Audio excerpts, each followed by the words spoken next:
Please all stand. This court is now sitting. Good morning. The inquiry into the Ruan Castle fire. Just take appearances, please.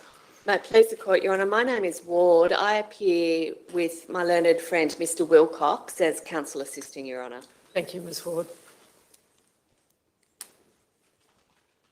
Mr Newton is still on mute. Sorry, Your Honour. Your Honour, Newton, I appear on behalf of the Commissioner of the Rural Fire Service, the National Parks and Wildlife Service and the Forestry Corporation of New South Wales. Thank you, Mr Newton. Your Honour, Mr Wilcox will give the opening submissions. Thank you, Mr Wilcox.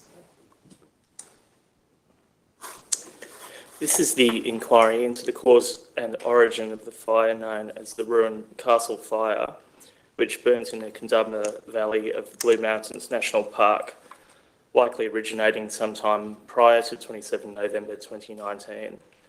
The area is just south of the township of Katoomba in the Blue Mountains local government area, encompassing the lands of the Darug and Gunungurra people. The fire was originally named Mount Solitary Fire, and some people might recognise it still by that name. Mount Solitary is also located in the Blue Mountains National Park, south of Ruan Castle.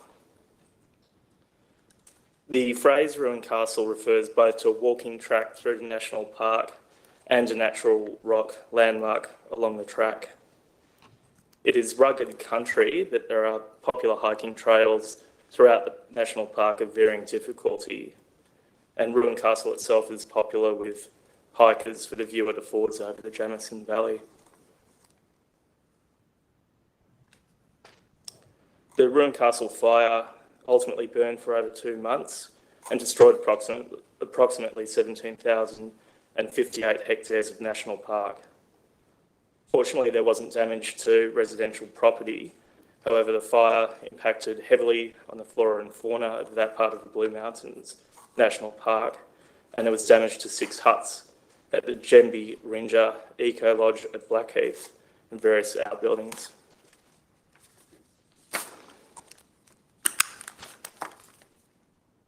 This, though, makes the Ruan Castle fire one of the smaller fires from the 2019 to 2020 bushfire season to actually proceed to a formal hearing inquiring into the cause and origin of the fire. The hearing today will not explore in any real detail the firefighting response over the fire or why certain decisions were or were not made at particular points in time. The chronology of events that I'll shortly outline will very broadly address such matters as the progression of the Ruan Castle fire in its early days as it became established within difficult terrain within the National Park, and later efforts to prioritise protecting life and property in the nearby towns of Katoomba, Leura and Wentworth Falls in challenging weather conditions. The chronology will briefly refer to other fires burning at the same time as the Ruan Castle fire. This is important because multiple fires were being fought simultaneously across the state, and more particularly within the Blue Mountains National Park itself, at the same time that the Ruan Castle fire was burning. This placed a strain on available firefighting resources, including aerial resources deployed to try and contain fires in inaccessible locations. But the purpose of this broad chronology within the opening is only to provide court's cause and origin inquiry. Once the court has completed a consideration of the cause and origin of this and other fires across the state of New South Wales over the 2019 to 2020 bushfire season, the court will review the evidence and issues raised in each matter and determine which issues will proceed to further and more detailed consideration via a representative case study. The hearing into representative case studies will occur at the Coroner's Court here at Lidcombe, commencing on 5 September 2022. And anyone who seeks more details can watch the opening submissions made by counsel assisting Your Honour on 25 August 2021 via the links available on the Coroner's Court of New South Wales website. Given that the scope of issues to be considered today is limited to the cause of the Ruan Castle fire and its area of origin, the court will hear from 4 witnesses only. namely Detective Senior Constable Nicole Dunn, attached to Blue Mountains Detectives, the officer in charge of the Ruin Castle Fire investigation, Darren Howe, D-A-R-I-N, Deputy Captain of the New South Wales Rural Fire Service and authorised fire investigator, who undertook a cause and origin investigation of the Ruin Castle fire in January 2020.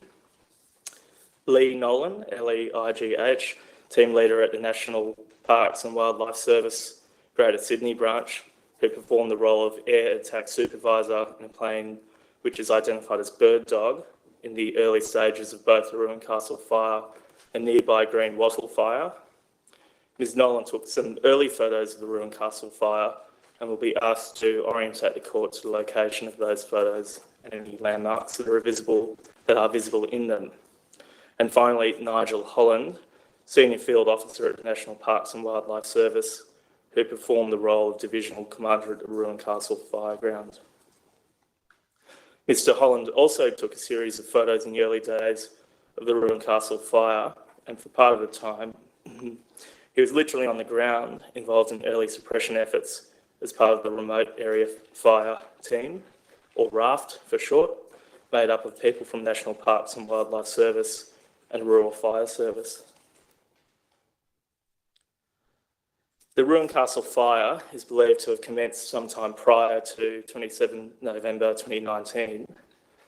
That is, whilst it was first reported on the afternoon of 27 November 2019, it may well have started hours or even a day or more beforehand. That's based on the fact that during the nights between 25 and 27 November 2019, a series of storms passed over the Warragamba catchment area and a significant number of lightning strikes were recorded across that period.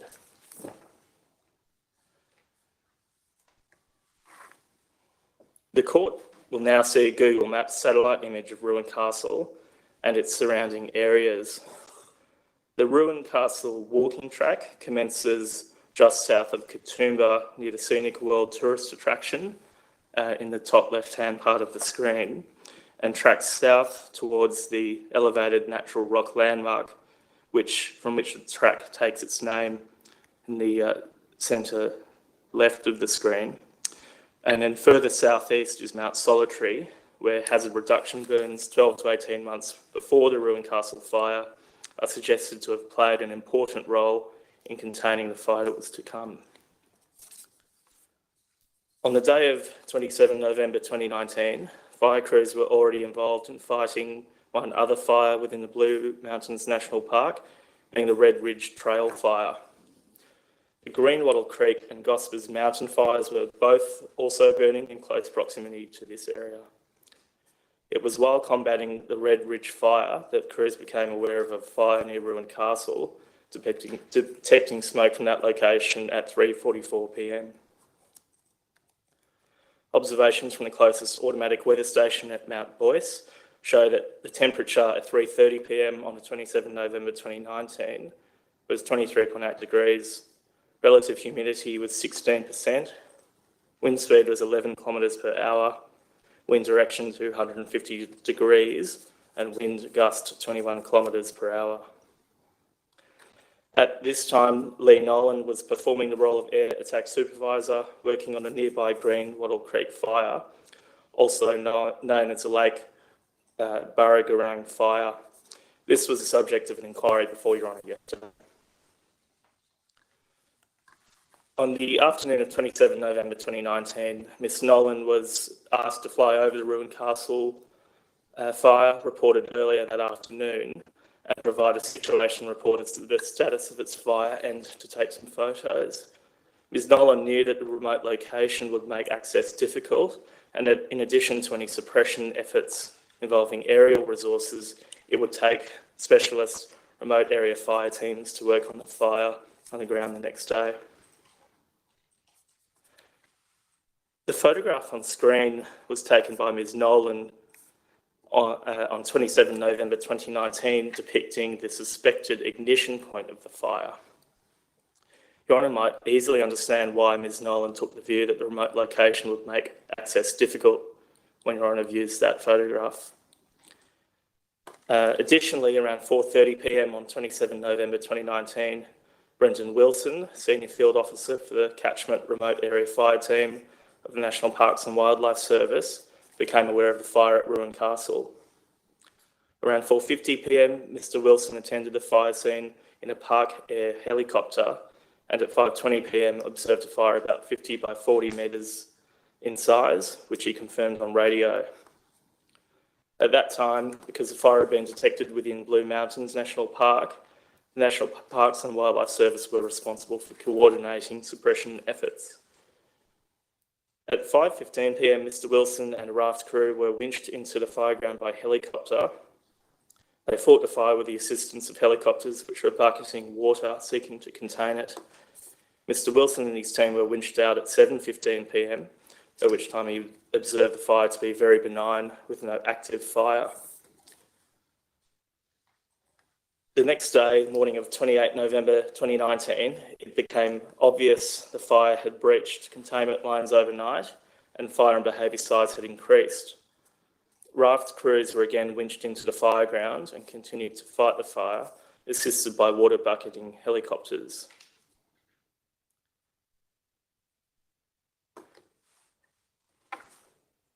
A short clip of aerial footage will now be played in court.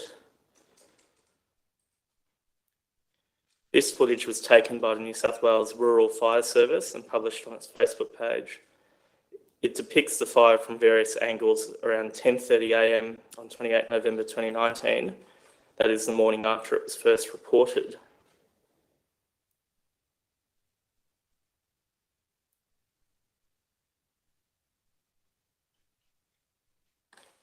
Ms Nolan was again in the Bird Dog plane as air attack supervisor working on the Greenwattle Creek fire on 28 November 2019. At 12:49 p.m, she flew over the Ruin Castle fire to assess best options for dropping a line of retardant. She took this photograph of the Ruin Castle fire at that time.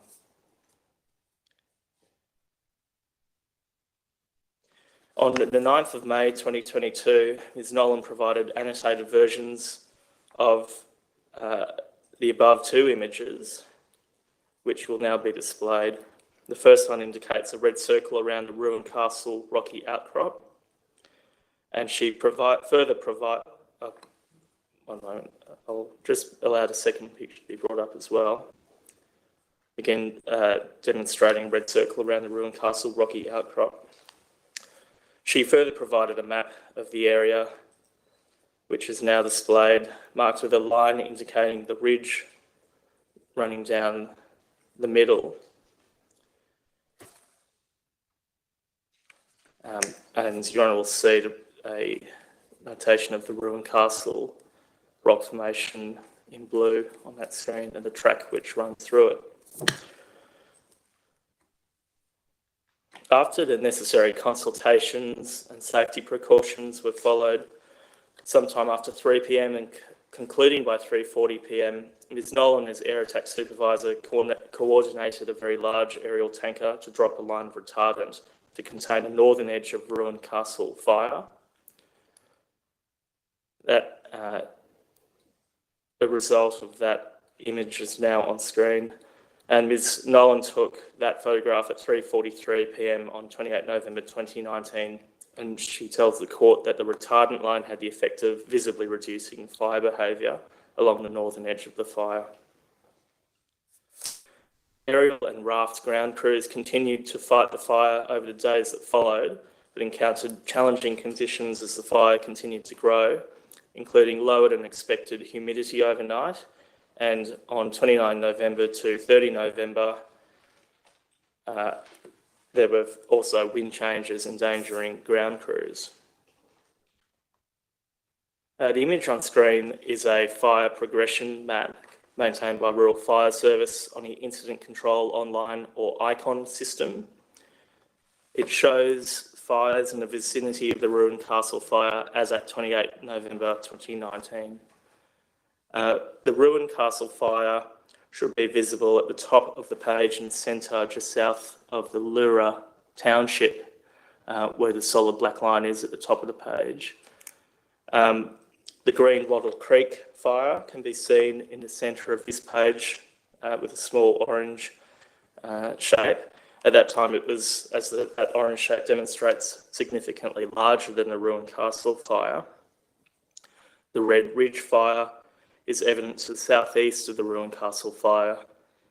Between the two, and there were also three apparently small fires also visible to the south, being the Cowmung River fire, the Peaks fire,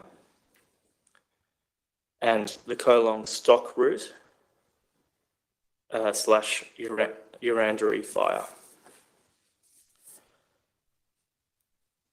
Nigel Holland was National Parks and Wildlife Service Divisional Commander on duty at the Ruan Castle Fireground on 29 November 2019.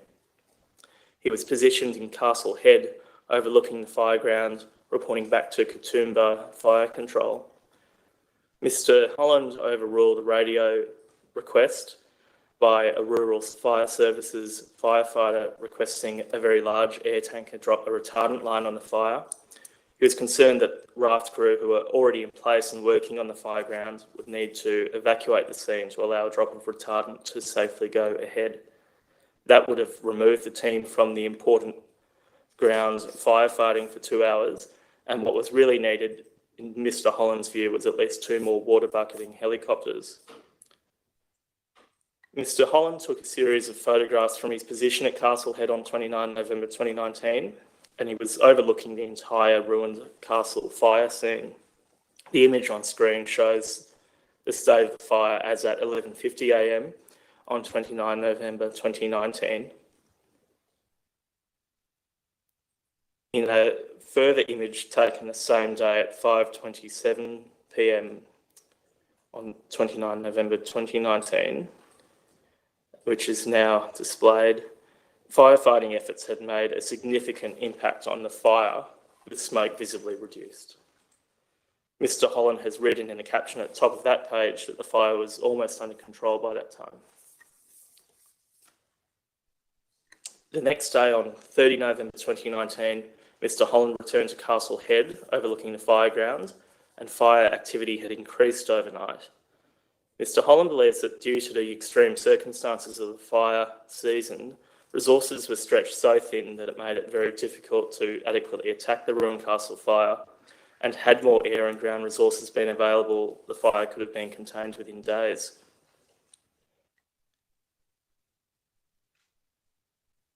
There are 2 images on screen, Your Honour, which were taken by Mr. Holland on the 30th of November 2019. The picture at the top of the screen was taken from the Narrow Neck Trail at 8:43 a.m.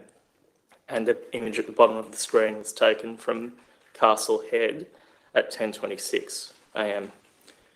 Both locations are broadly northwest of the Ruan Castle fire, and they demonstrate that fire behaviour had increased since the previous day, with the increased smoke plainly visible. The challenges faced by firefighters are evident from the photographs that Mr. Holland took as the day progressed on 30 November 2019.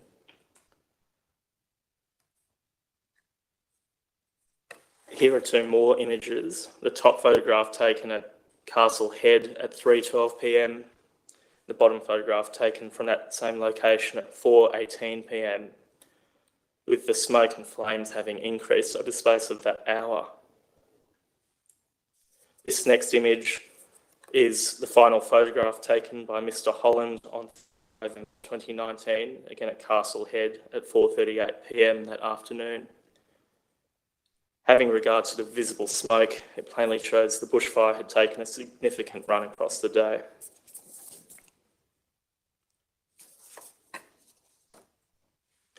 That much is supported by an aerial photograph which was taken of the fire at 4:13 p.m. by Tobias Setri, a senior field officer in a catchment remote area fire team at the National Parks and Wildlife Service, which is now displayed.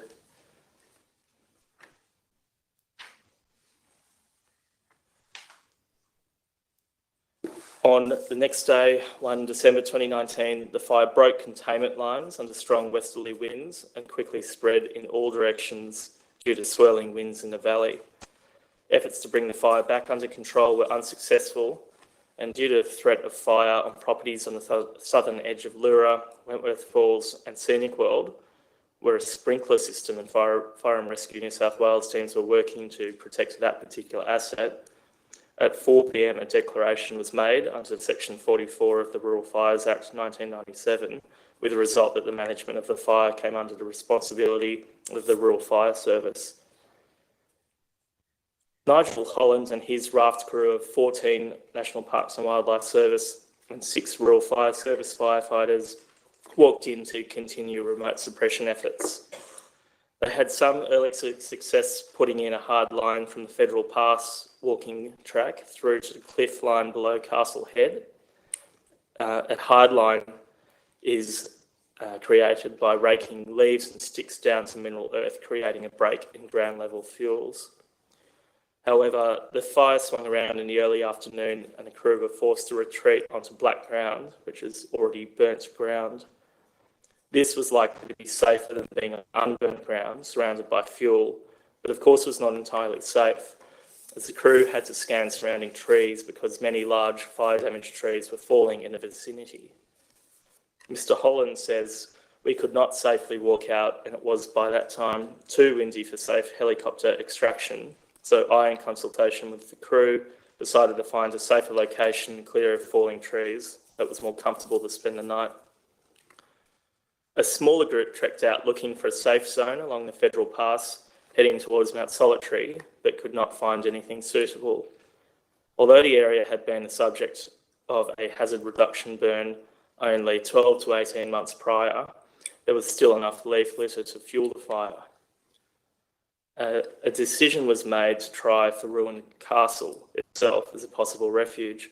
This proved to be the safest spot because there were no large trees to risk collapse, and the fire had already burnt through the area and cooled. Another attempt was made to winch the team out by chopper, but this wasn't safe because of wind at the site. Indeed, the chopper was not even able to drop a welfare package to the team stranded at Ruin Castle to get them through the night. They pulled shared food, lit a campfire to stay warm, and sheltered as best they could overnight. And fortunately, the team were extracted by chopper the next day.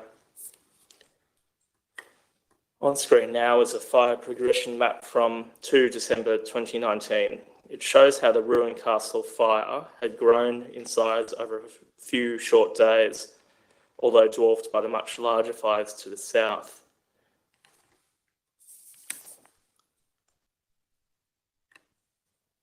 This photograph on screen was published on the Rural Fire Service web Facebook page in the early hours of 3 December 2019, apparently taken earlier that evening, with the Three Sisters site in the foreground.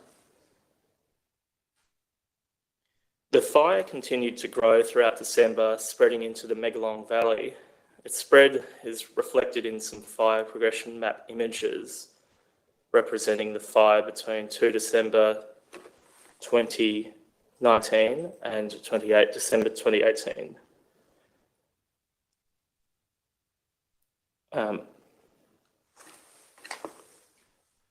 And there are a number of images which will be shown to the court and scrolled through, showing the growth of that fire.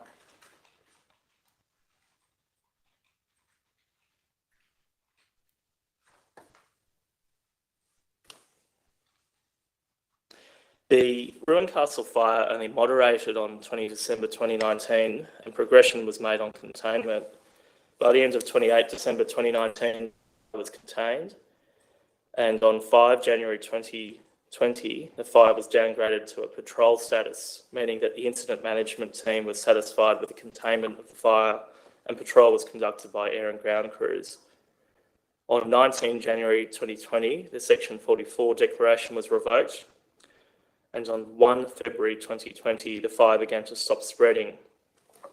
On 6 February 2020, the Ruin Castle fire was authorised as out following rainfall.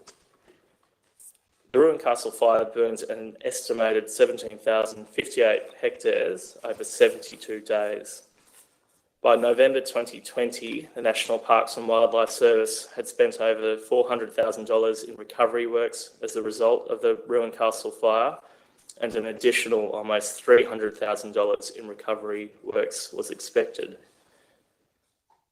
A cause and origin investigation was commenced by Darren Howell, an authorised fire investigator employed by the Rural Fire Service, on 21 January 2020.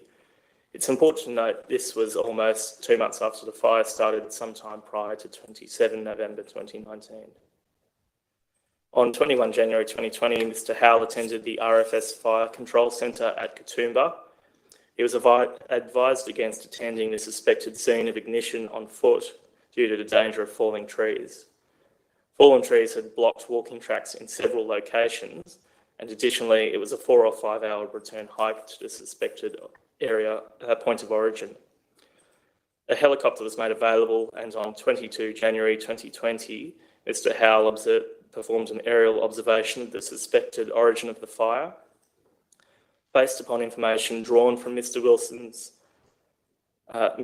observations, having flown over the fire ground on 27 November 2019 and icon maps, Mr. Howell was, after some time, able to isolate a single tree that he suspected had been struck by lightning. Mr. Howell suggests this was the point of ignition for the Ruin Castle fire. The court will now see a series of photographs taken from Mr. Howell's fire investigation report. This image represents the location of the Ruin Castle fire, identified by Mr. Howell, overlaid on a Google Maps satellite image with the fire at the bottom of the screen with a fire motif and an arrow. The next image is image D7, taken by the Park Air helicopter, in which Mr. Wilson took early photographs of the fire on the afternoon of 27 November 2019. This next image, image 8, was taken from roughly the same location and represents an attempt by Mr. Howell to capture the same approximate location as shown in the previous image D7, taken on 27 November 2019. This is where Mr. Howell believes the fire originated. Mr. Howell took a closer image of the area, which is now displayed, where he believes the fire originated. And the court will now see a series of images which were all taken by Mr. Howell on 22 January 2020.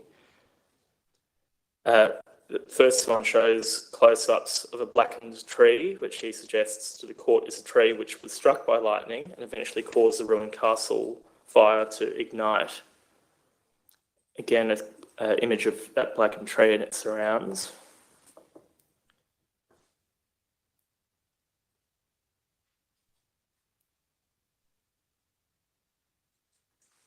Mr. Howell will be asked to explain his process of reasoning during his oral evidence.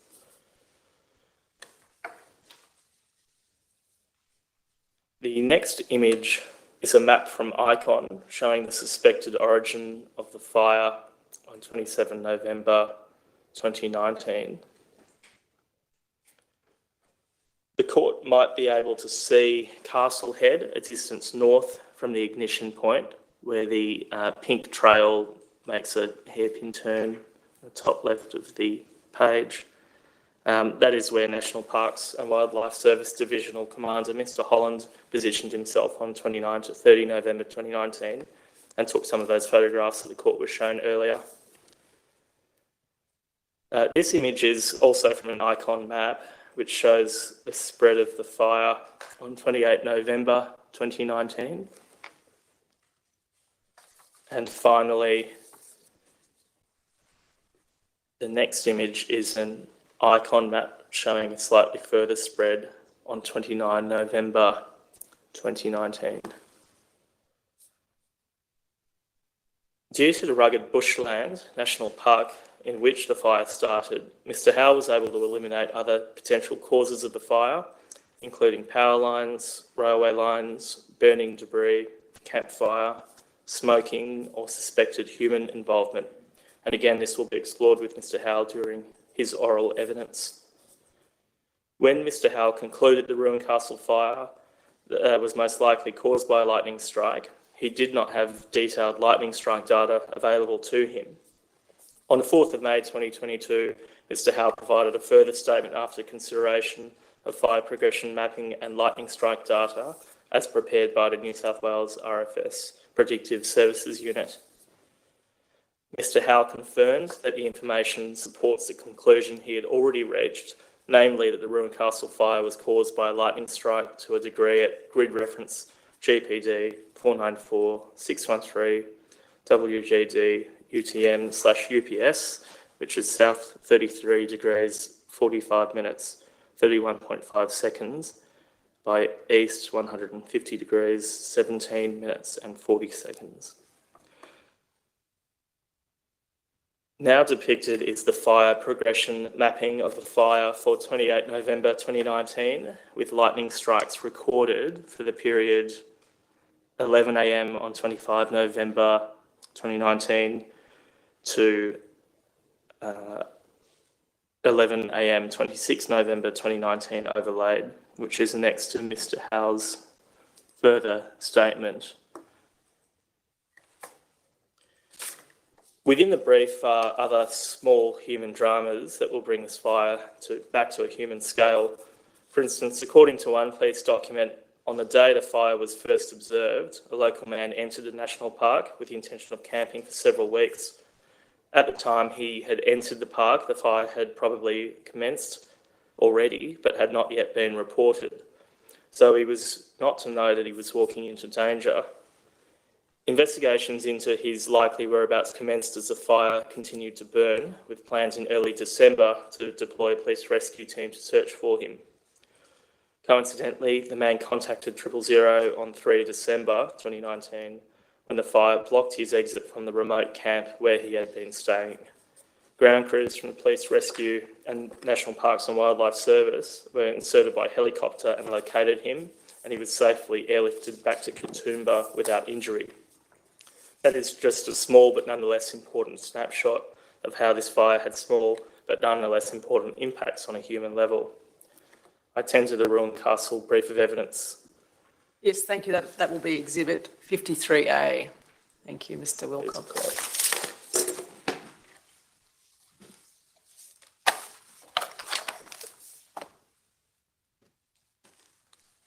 Your Honour, the first witness this morning is Detective Senior Constable Nicole Dunn. Thank you. Can you see and hear us? I can see and hear you. Can you hear me, Your Honour? Yes, very clearly. You'll just hear from the court officer now. Thank you. Silence, please. Do you swear by Almighty God that the evidence you shall give will be the truth, the whole truth, and nothing but the truth? If so, please say, I do. I do. Thank you, Detective. Ms. Ward. Would you state your name, rank and station? Detective Senior Constable Nicole Dunn, Blue Mountains Police Area Command. Are you the officer in charge of the coronial inquiry into the cause and origin of the fire known as the Ruin Castle fire? I am. In that capacity, have you prepared a statement to assist the court dated the 8th of September 2020? I have. Do you have a copy of that statement with you? I do. Are the matters set out in that statement true and correct to the best of your knowledge and belief? They are. Senior Constable, did you also have a role in investigating another fire across the 2019-2020 bushfire season? I did, the Gosford Mountains fire. Excuse me. Your Honour, I can just let you know that Detective Senior Constable has not been well, and she may well have some coughing fits during the course of the morning, which we will completely accommodate if she needs to stop and get a glass of water. Really appreciate that you've made yourself available when you're not feeling well, and if you need a break, please just let us know. I have some warm tea. All right, we'll understand if you need to have a little break. Thank you. Senior Constable, when was the Ruined Castle investigation allocated to you? The exact date that it was allocated, I'm unsure of, but I know that it was. The date of that would be on the report that I made to the coroner of the fire. All right, well, we might come to that report in a moment. Excuse me. Because you were also involved in the investigation into the Gospers Mountain fire, were you effectively working on those two investigations at the same time? No, so the Ruin Castle fire I only did after I became aware that I was allocated that. I think it was just a given that because I was doing the Gospers Mountain, I'd be doing the Ruin Castle as well. Very well. Is it fair to say that the Ruined Castle brief incorporates some of the material that you initially sourced for the purposes of the Gospers Mountain investigation? Correct. You've just referred this morning to your initial report of fire to coroner. Do you have a copy of that with you? I do not have a copy of that. Your Honour, this is contained within the brief at tab 1, page 1. Senior Constable, within that report, you recalled the origin of the fire as being in a tree in rugged bushland, and you set out some GPS coordinates.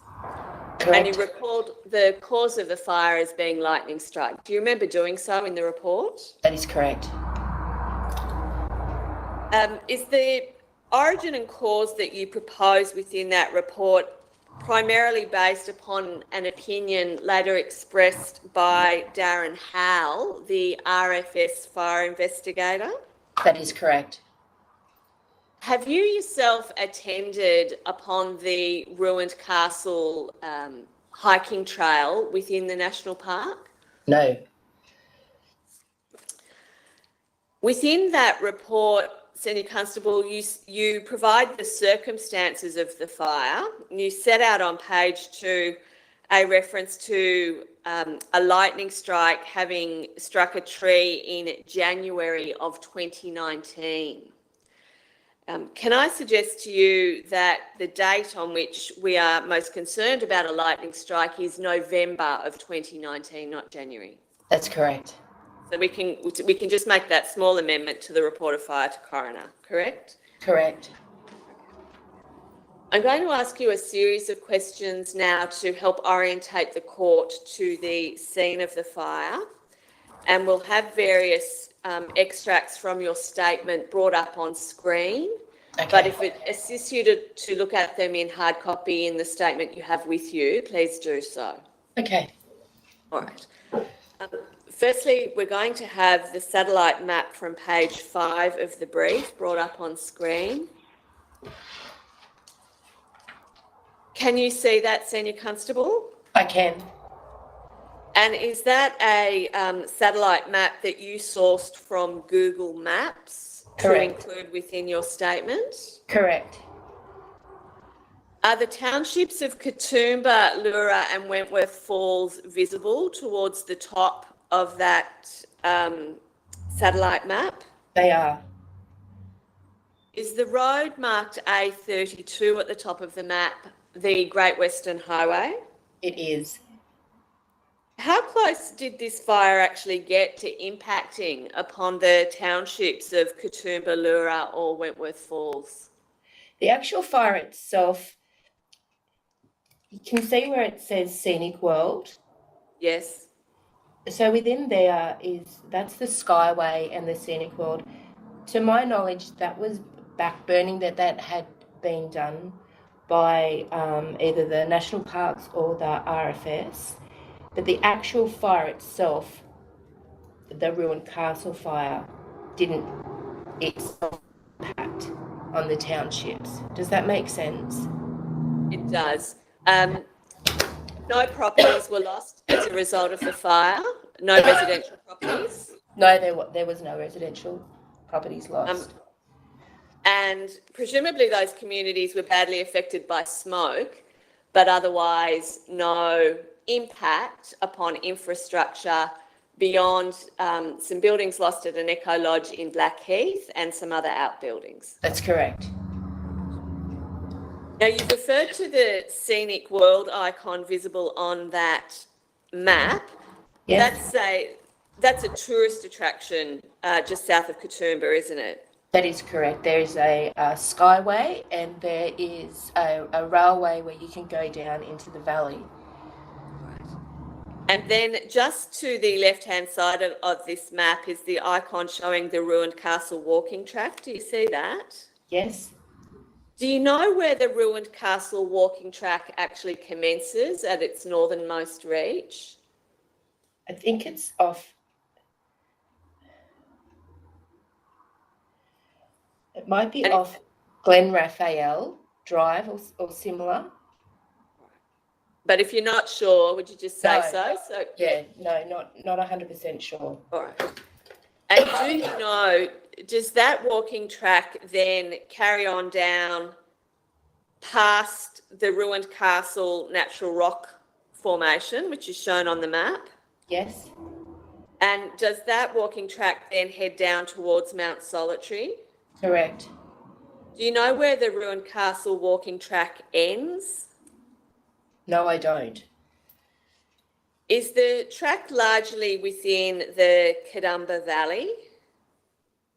So the valleys all sort of join. So that main section, if you look at where Mount Solitary is, north of that is the Jamison Valley, and the Kadumba Valley is more to the right of Mount Solitary.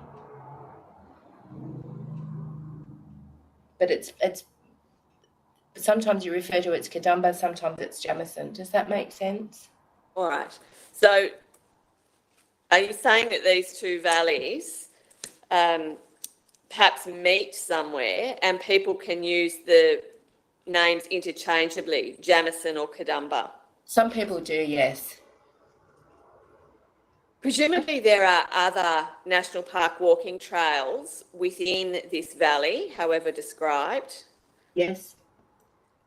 Is there also a Kadumba trail hiking trail through the national park? I don't know that it's called Kadumba, but I know that there are walking tracks. All right. Where, if you see where the icon Wentworth Falls is, Yes. if you come down from that, you can see it's almost like another road. There's a township, and down through that's the Kadumba Valley. All right. It's more. And what's that? Sorry, What's the township? That's Wentworth Falls. It comes off Tablelands Road. It's more noticeable on the second map. All right. Well, we'll come to that map in just a moment. Excuse me. Firstly, though, I want to take you to a map on page 184 of the brief. Now, you might not have that, Senior Constable, in hard copy because it comes from the Rural Fire Service, but it will come up on the screen shortly. Can you see that, Senior Constable? I can. It's just very blurry. Yes. All right. All right. Well, let me talk you through it. It's a fire progression map produced by the Rural Fire Service and said to relate to fire spread, particularly for the Green Wattle Creek fires, from the 28th of November through until the 29th of November 2019. Mm-hmm. I just want you to, doing the best you can with this map, explain to the court the other fires that were burning in the wider region at the time that the ruined castle fire commenced. Does that make sense? Yeah, it does. So there's obviously the ruined castle fire that's at the top of the top centre of the map. Yes. There's the Red Ridge Fire Trail, which is down, yes, where the pointer is. There's that one. The Green Wattle Creek fire, obviously. And then I think it's Currawong River. I can't read that. We can read that in court. The Cowmung River. Cowmung River, that's it. And then there seem to be two further fires further to the south of the Green Wattle Creek fire. Yeah, and then at the same time, we also had the Gospers Mountains fires on the other side, which was in the Gross Valley. Now, the Gospers Mountain fires, were they burning to the north of the Great Western Highway? Yes, And as you say, in the Growth Valley. correct.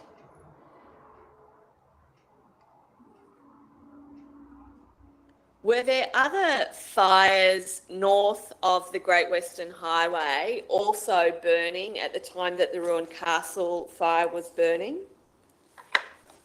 There was certainly fires. There was the Gospers Mountain itself, and then there was obviously backburns that were being conducted in order to prevent the Gospers Mountains coming in from the north and hitting the townships. All right. I'm now going to have another fire progression map brought up on screen. This comes from page 201 of the brief.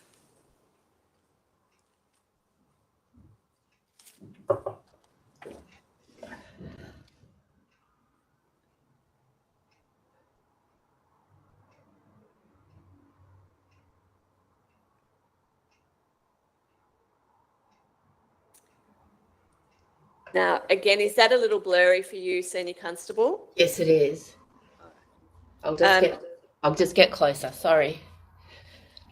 This is fire progression mapping from the 6th of February through until the 7th of February 2020. Mm-hmm. And I firstly want to take you to, at the very top of the map, in towards the centre, Yes. a small portion north of the Great Western Highway that is marked with fine black diagonal lines. Can you see Yes. that? I can. And when one has regard to the key on the map, that's demonstrating fire out. Can you see Yes. the legend to the right-hand side? Yes. Now, might this be part of the ground that had burnt in the Growth Valley, or as part of the Gospers Mountain fire or fires? Is there a township that's readable on that map there, closer to where that is? I can see Falconbridge, Springwood. There's, we can see Lura just south of the Great Western Highway, but some of the other townships close to that hatched area are just too obscured for me to read easily.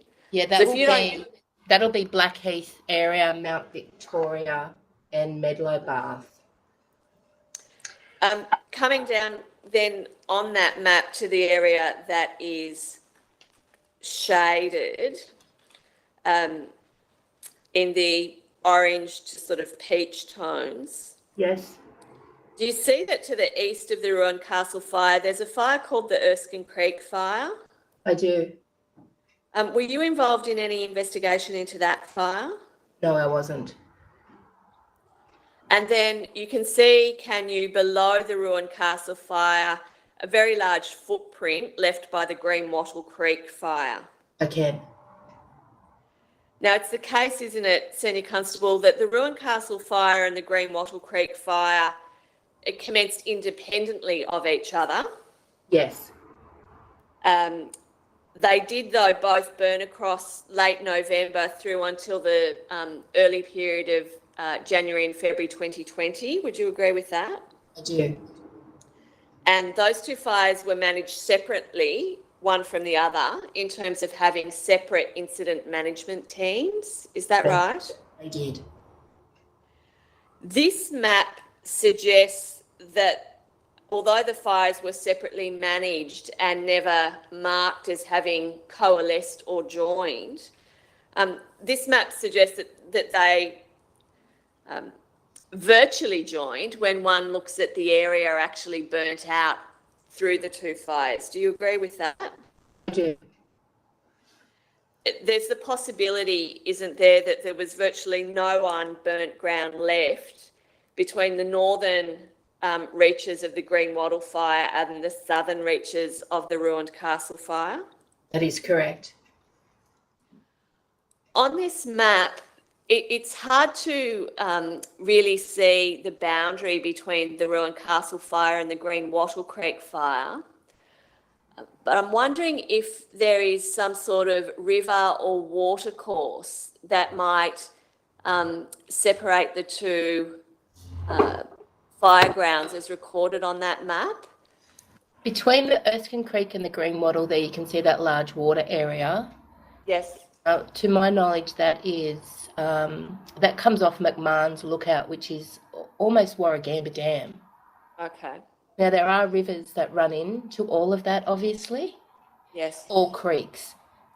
Okay. So is there the potential for there to be at least some water courses that might delineate the boundary between the Ruin Castle fire and the Green Wattle Creek fire as shown on that map? Yes. Senior Constable, I'm now going to bring you back to the second of the maps that you include within your statement.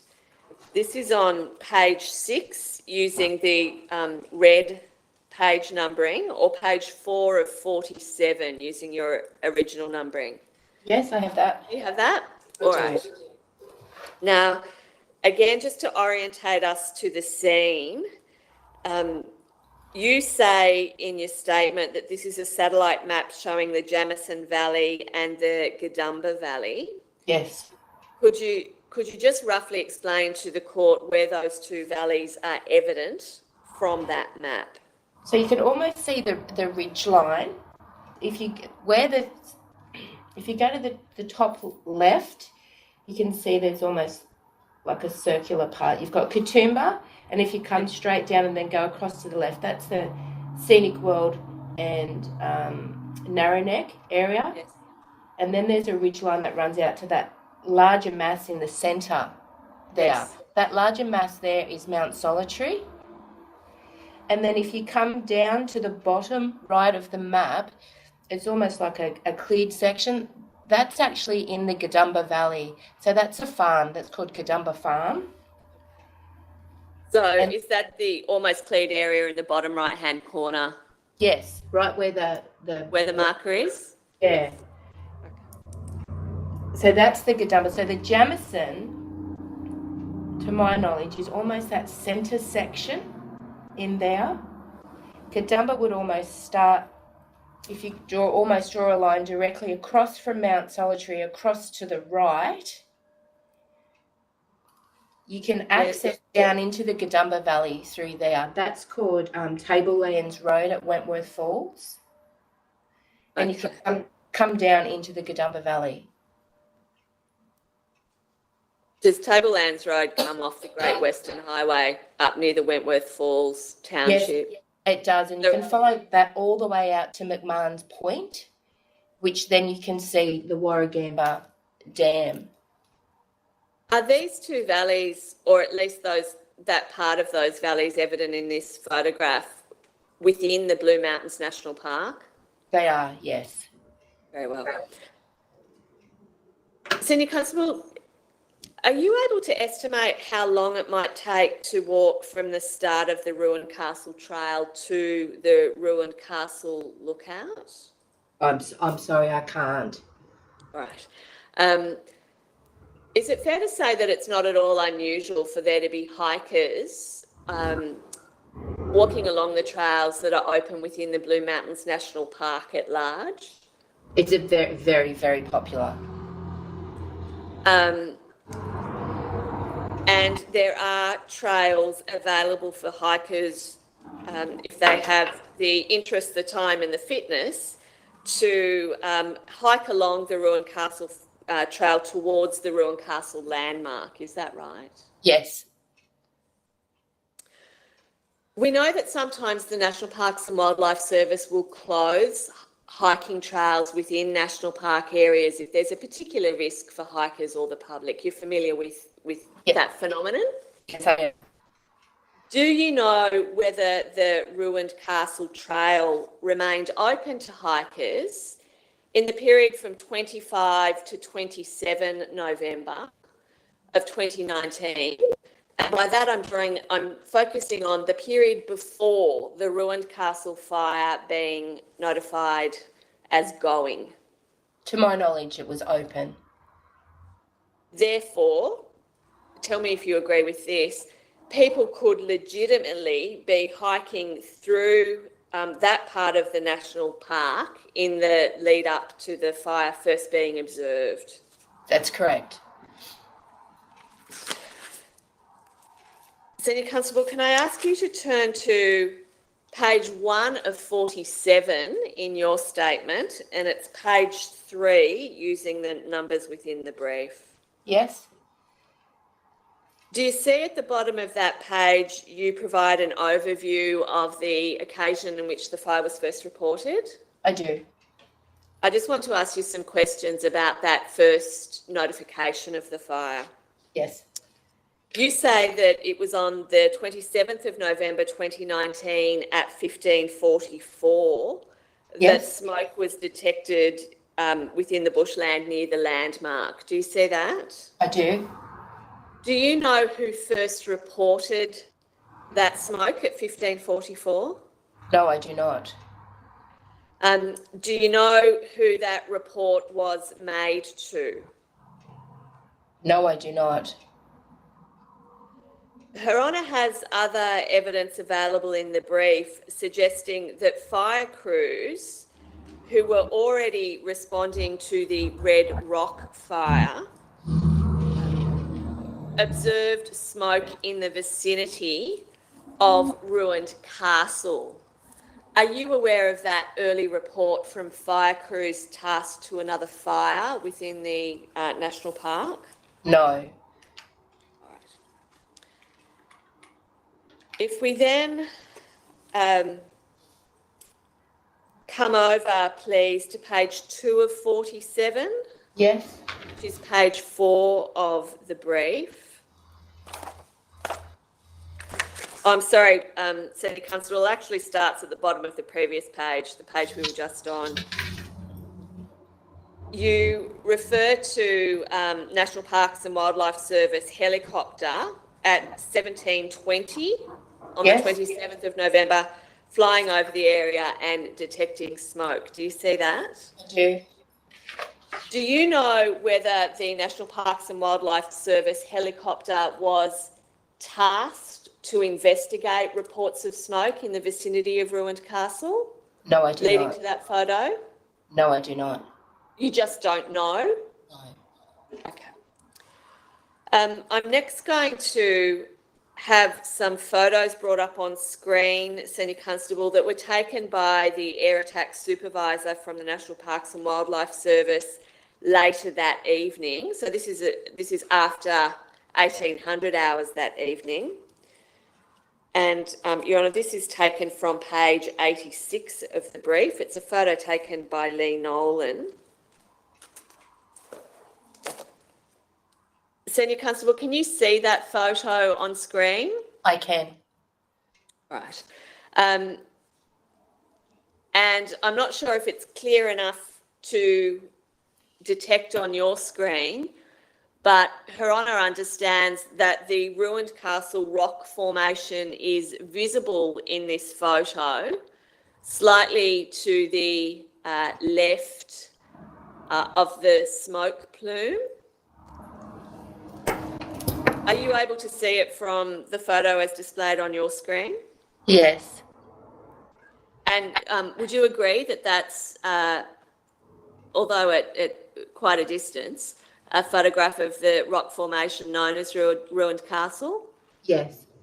which sits along the Ruined Castle hiking trail? Correct.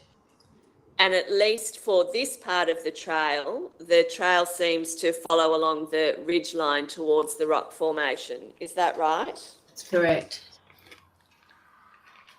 Is it the case, Senior Constable, that the smoke was first detected to the western side of the Ruined Castle hiking trail? To my knowledge, it was from the information that was provided to me.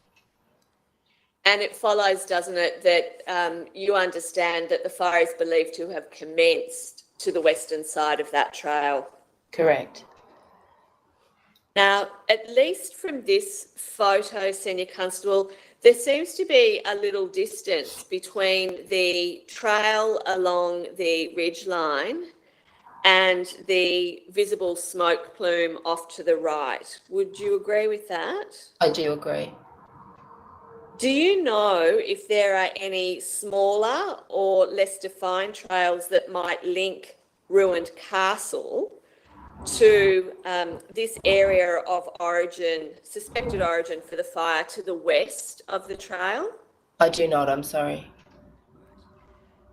Would you agree with me that in the absence of other trails linking the ruined castle trail down to the scene where the smoke plume is visible, a hiker would presumably have to move cross country in order to travel from ruined castle down to where that smoke plume is visible in the photo? They would. Would you suggest that that reduces the likelihood that a hiker may have in some way or another contributed to the ignition of the ruined castle fire? I do. And by that I mean, Senior Constable, although the trail itself is used by hikers from time to time, when we have a point of origin that sits some distance from the trail, this might suggest that one can exclude or be more comfortable in excluding human activity as a potential fire cause than one might be if the fire commenced on the trail. Yes. Her Honour is aware from some of the other investigations into other fires that the Police Forensic Evidence and Technical Services Command has been tasked to investigate fire scenes for some other matters. Are you familiar with vets having that role? I am, but not with this matter. Yes, and do you know why it is that vets weren't asked to come in and to attempt a cause and origin investigation for the ruined castle fire? No, I do not.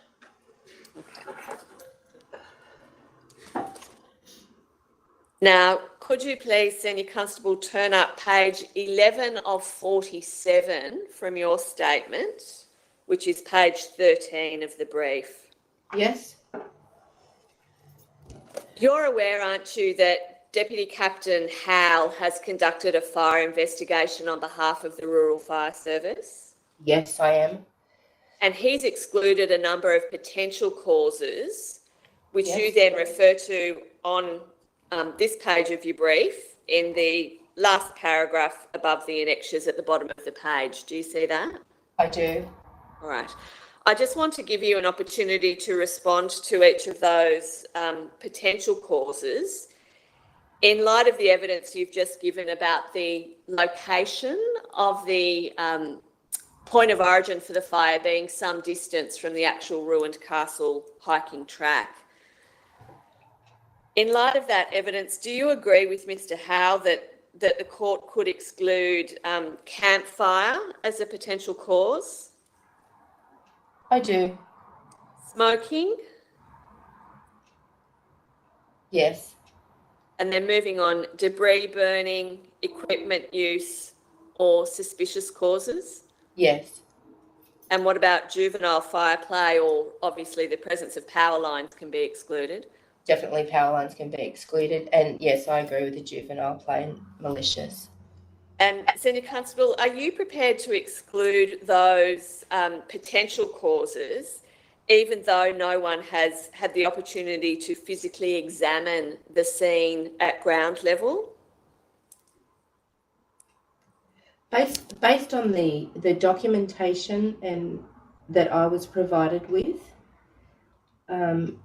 in my opinion, I would say yes. Now, since you've prepared your statement, or I withdraw that, at the time that you prepared your statement, you had not received lightning strike data for all of the days that you were interested in prior to the first sighting of the ruined castle fire. Is that correct? That's correct. Now, the court has now obtained that lightning strike data, and I'm just going to ask you some questions about that. Page 181 of the brief is now going to come up on screen.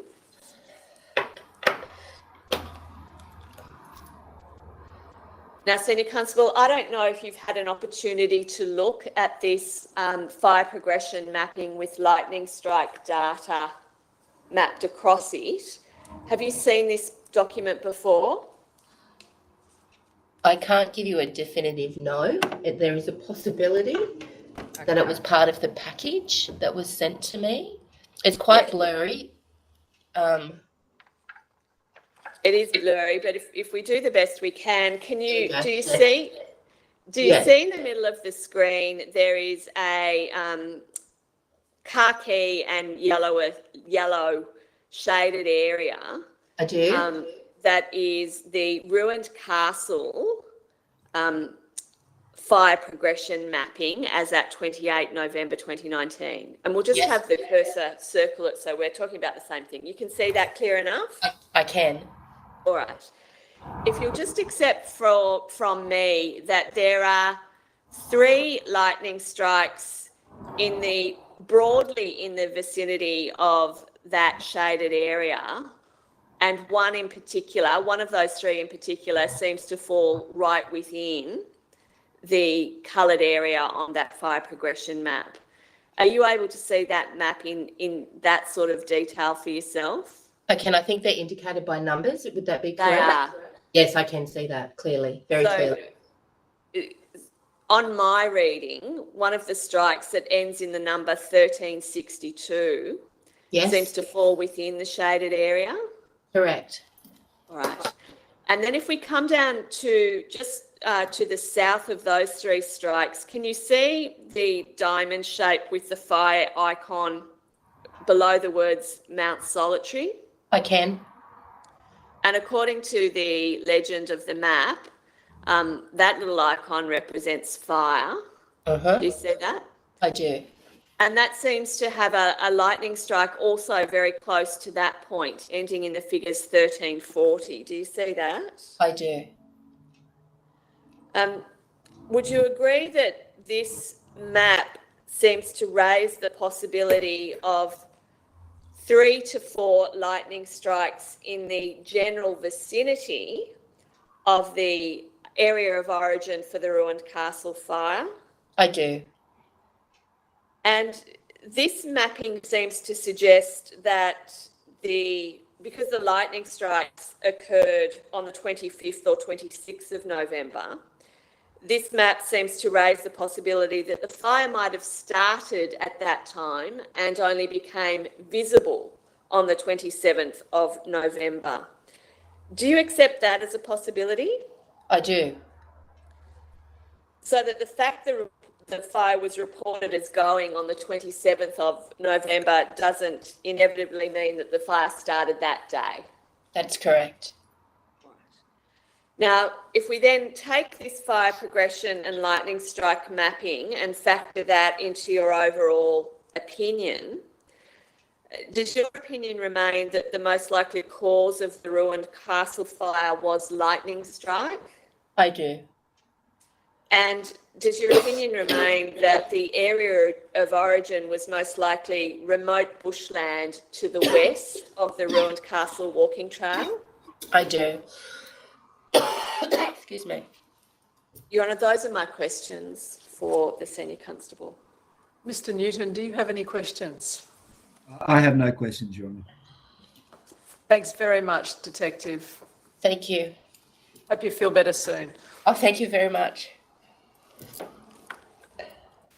Your Honour, the next witness is Mr. Darren Howell from the Rural Fire Service.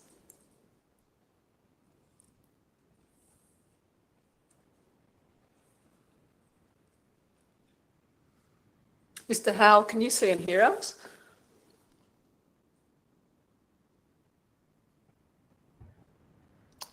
He's not, I don't think he's in the room at the moment, Your Honour. We might, I can barely see the screen.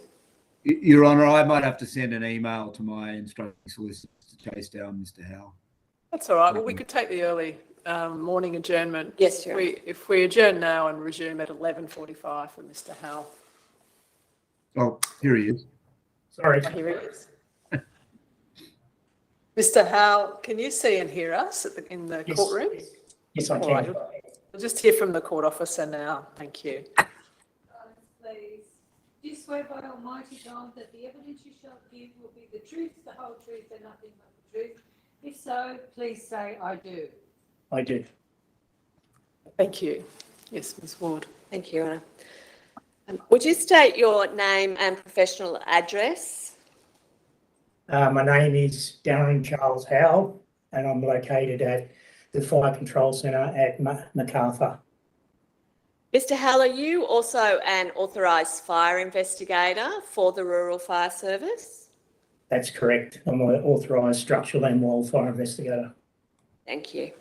And in that capacity, have you prepared a report into the cause and origin of the ruined castle fire? Yes, You annex that report then to a statement of 4 September 2020, is that right? that's correct. And within that statement, you correct some of the dates that were initially recorded incorrectly in the fire investigation report. Is that correct? That's correct. I put 2019 on some of the dates instead of 2020. Yes. Other than those corrections to your fire investigation report, are the contents of your statement and report true and correct to the best of your knowledge and belief? Yes, You've then completed a further statement at the request of the team assisting Her Honour, dated the 4th of May 2022. Is that correct? that's correct. And is the content of that statement true and correct to the best of your knowledge and belief? Yes, Do you have those documents with you today, Mr. Howell? yes, I do. Very well. Could you please turn up, it's page 58 in the brief, and it's page 2 of 5 of your fire investigation report. Yes, page 58. Do you have there page 2 of 5 of your report? Yes. Good. Do you see at the top? In the brief, that's actually page 57. Right. Well, we're working off a slightly different paginated version. That's good Okay. to know because some pages were reorganised late last week. Okay. But I'll just make sure that we're talking about the same page each time. We're now going to page 2 of 5 of your fire investigation report. Yes, Okay. Do you see at the top there's, in about the 5th paragraph down, a heading initial scene assessment? yes, And it's within that paragraph that you wanted to make the correction where you refer to having attended the Fire Control Centre on the 21st of January 2019. yes, That should read 21 January 2020. that's correct. And if that error carries over into other parts of your fire investigation report, we should just amend the date throughout. That's correct. Mr. Howell, when were you first asked to conduct an investigation into the cause and origin of the ruined castle fire? I was tasked the week before the 27th to conduct an investigation of the ruined castle fire. So does that put it in mid-January 2020?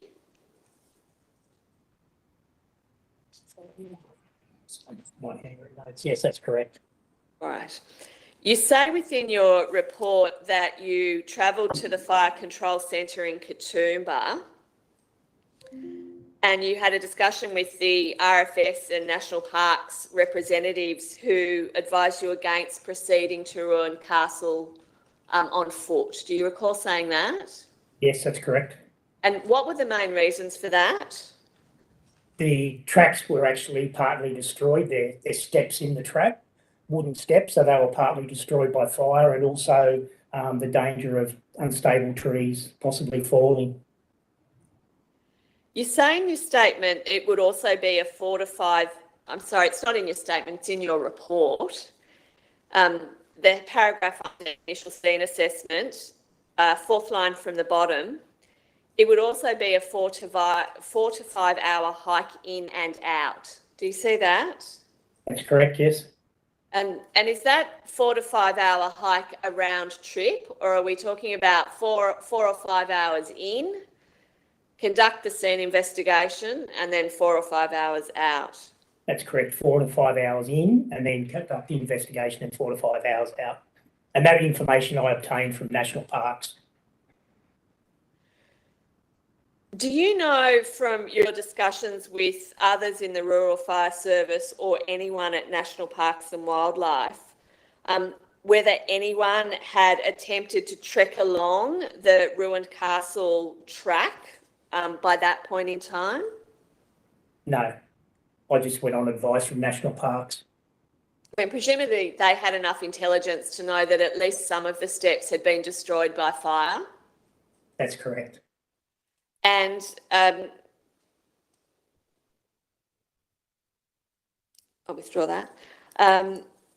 Has anyone, to your knowledge, attempted to locate the general area of origin for this fire at ground level?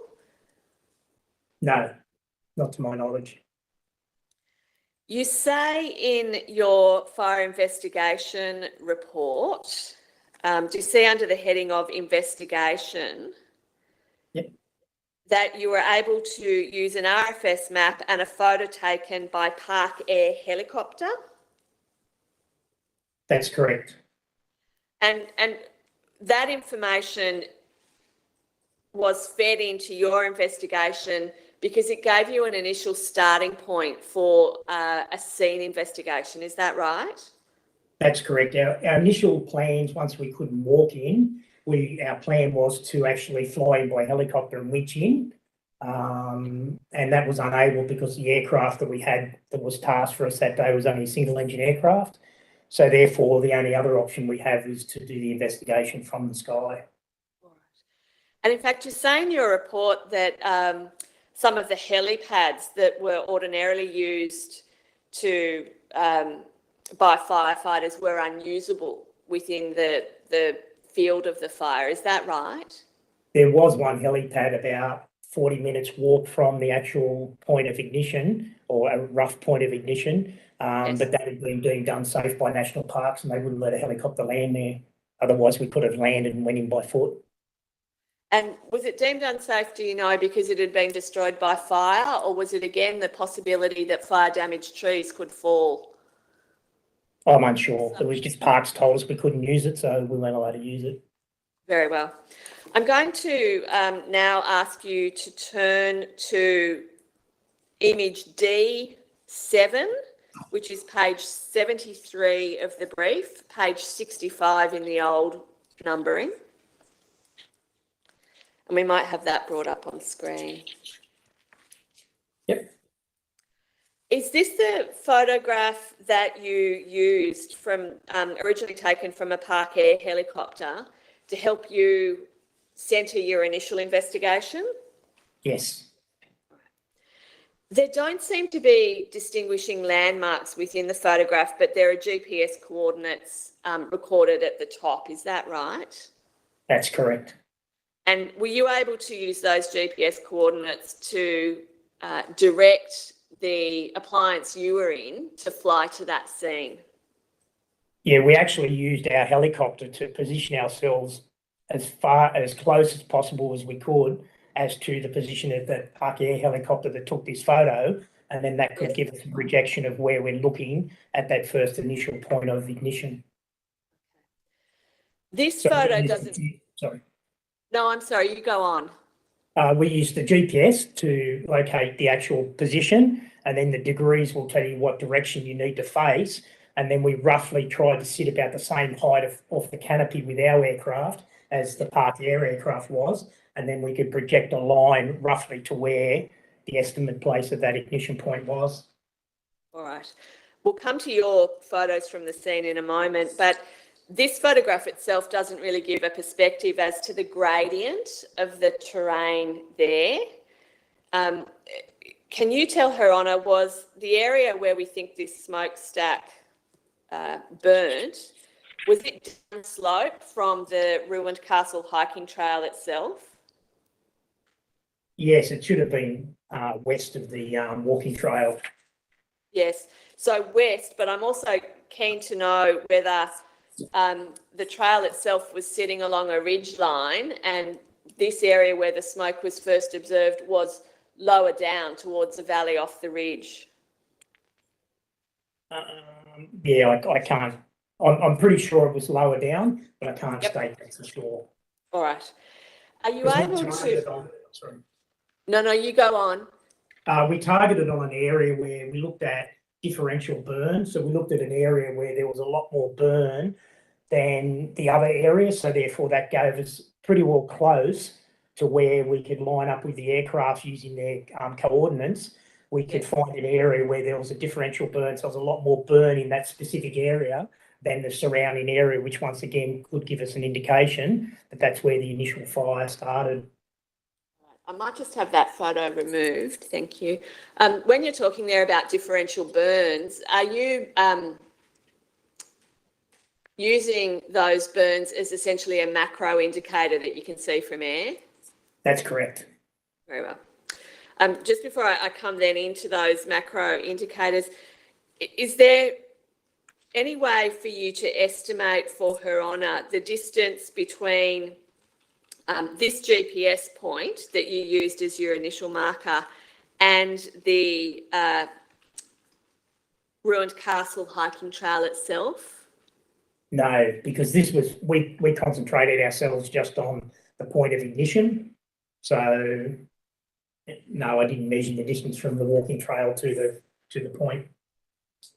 Now, tell me if this is a fair summary. On your initial flyover using this initial GPS coordinate, you couldn't locate a possible cause of ignition. And that's when you then moved into using these differential burn indicators to try and track the fire progress. Is that a fair summary? Yeah, so the initial approach where we put the aircraft in the same position as a parked aircraft just gave us an indication of an area or a general area of origin to look at, and then we hovered into that general area of origin looking for indicators that we can observe from the air.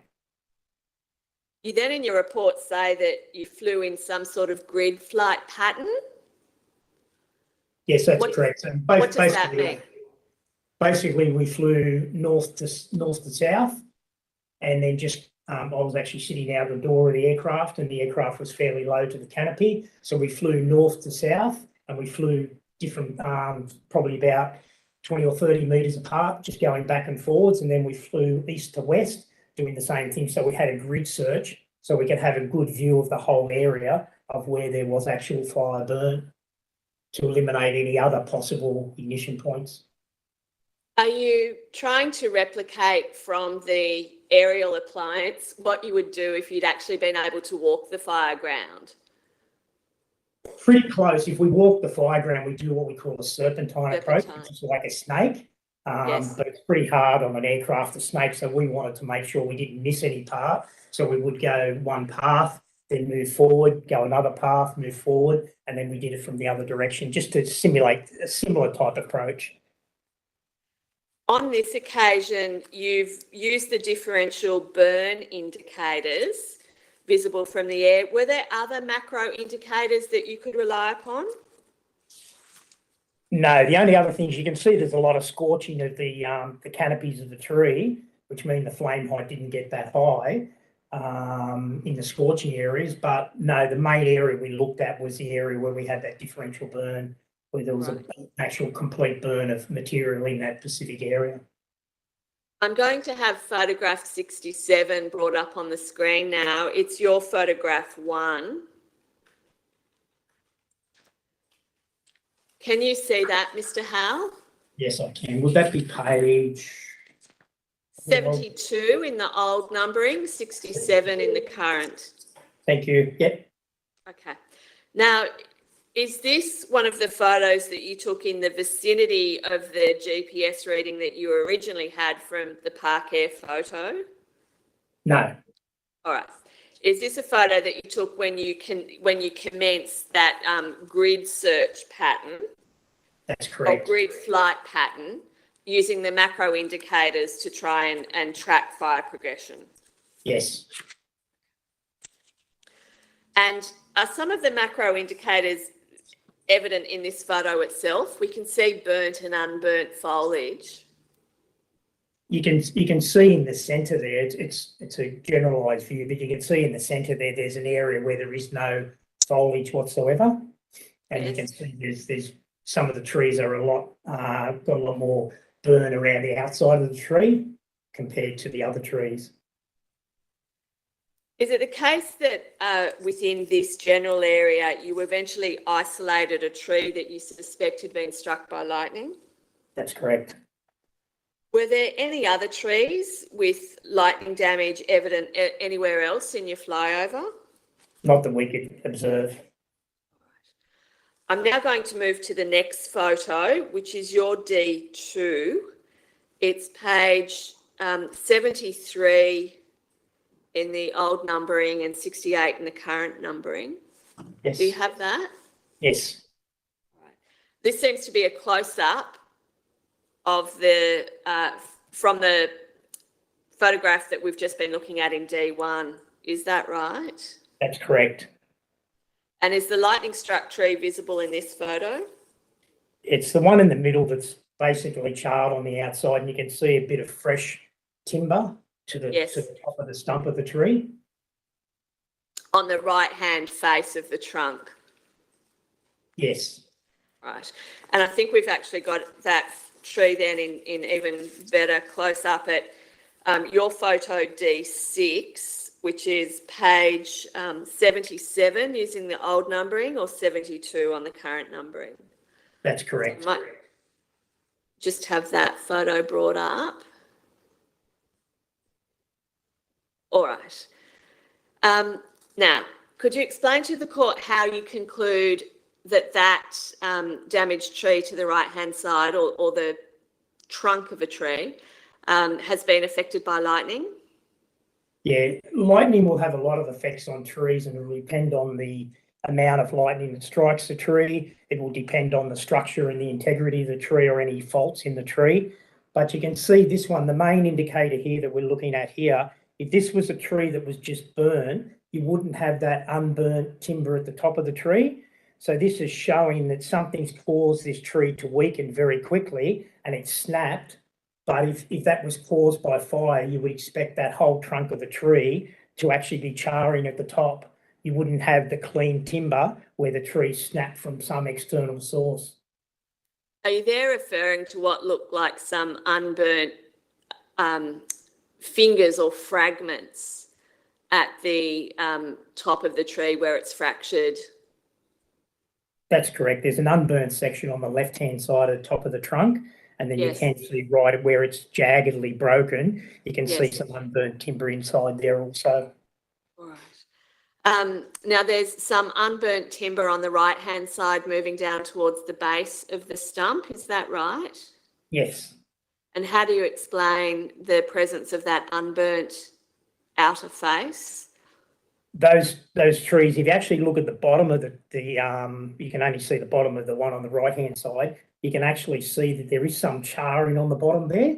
So the ground fire could have actually burnt the stump of that tree over, and that tree's actually fallen after the ground fire has gone through. Once again, this is observations made from an aircraft, not from being on the ground. Yes, yes. Look, from that vantage point from the aircraft, was there any evidence of backing fire spreading in all directions from the base of the remnant stump? That's pretty hard to see from an aircraft. You can see there's ash deposits on the bottom, and you can see around the bottom, a lot of the surface fuel has been completely burnt away.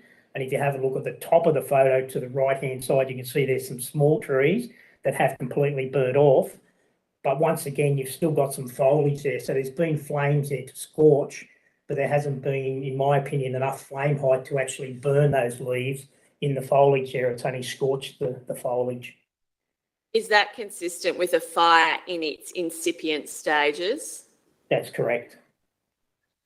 Now, given the presence of what you have described as the unburnt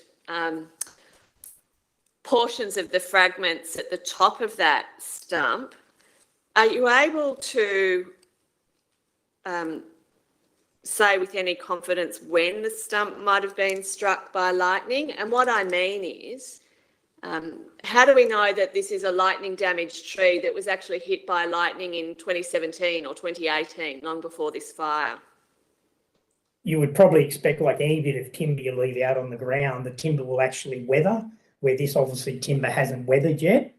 The other thing is you can get a lightning strike, and the lightning strike for this could have been days or weeks prior to the actual ignition of the fire. So it doesn't necessarily mean it happened that day. But the thing is, with that tree, there's no, looking from the sky once again, there looks to be no weathering on the tree, where if you leave a tree out that's cracked, then the wood will start to decay and change colour over time. Well, it's sort of grey or silver over time. Depending on the type of tree, what it is. Yeah, so, and it depends whether it's a smooth bark tree or a rough bark tree, but you can actually see a change in the colour of the tree from freshly broken timber to timber that's been out there for a considerable amount of time.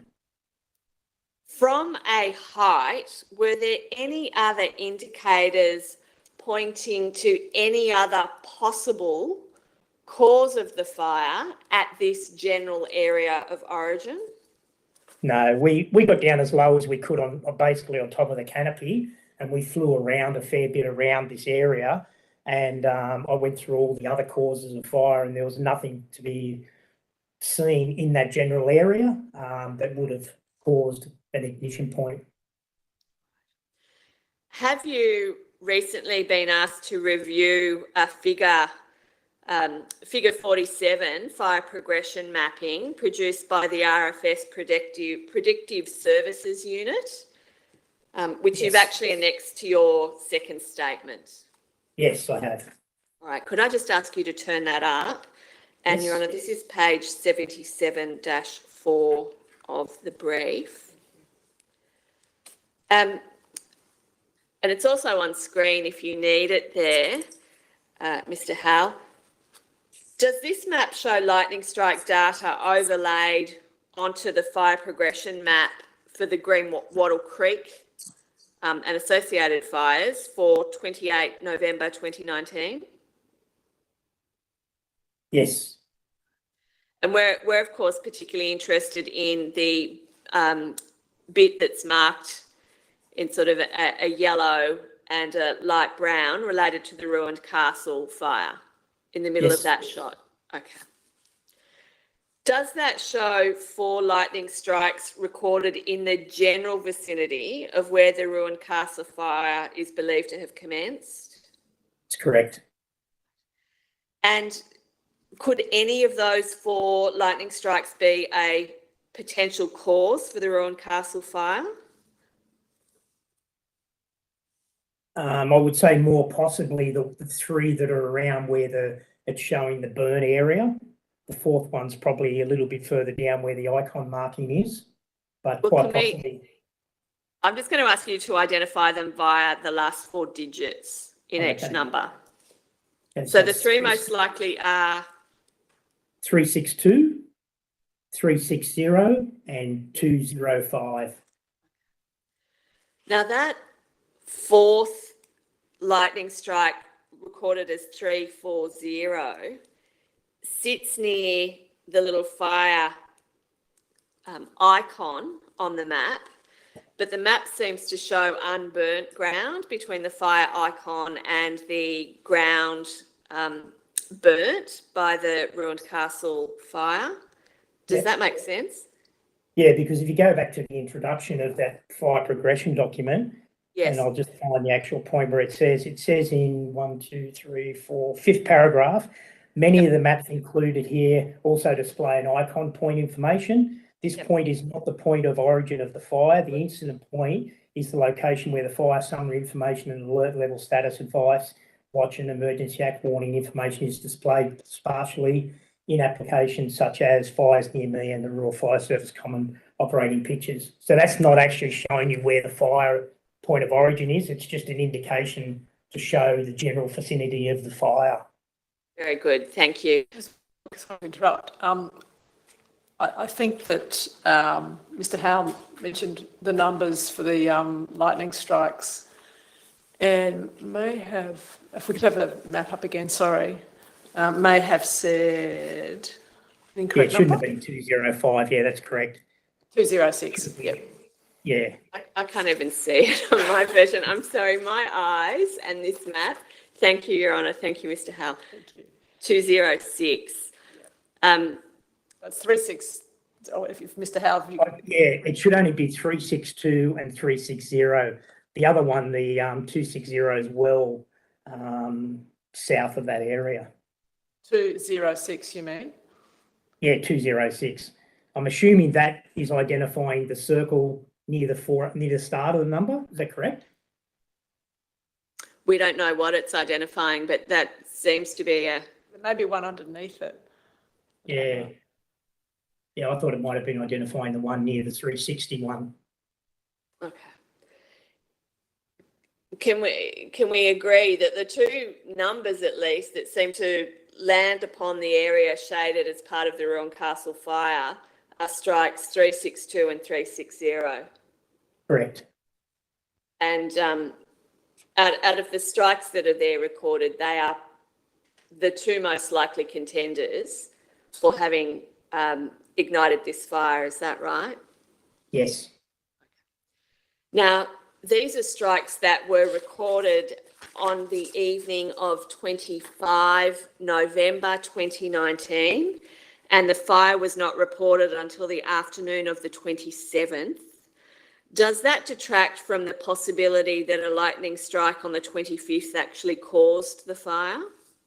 No. You can And have is a that- lightning strike and it can take days or weeks for that fire to actually ignite to a stage where it's visible. Thank you, Mr. Howe. Now, I'm just asking you to turn back, please, to page 77-3 of the brief, which is the final page of your second statement.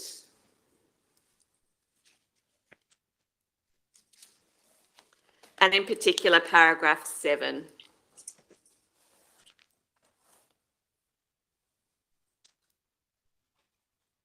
Yes. Do you have that?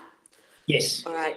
You there set out your conclusion being that the ruined castle fire was caused by a lightning strike to a tree, and you give there a GPS grid reference.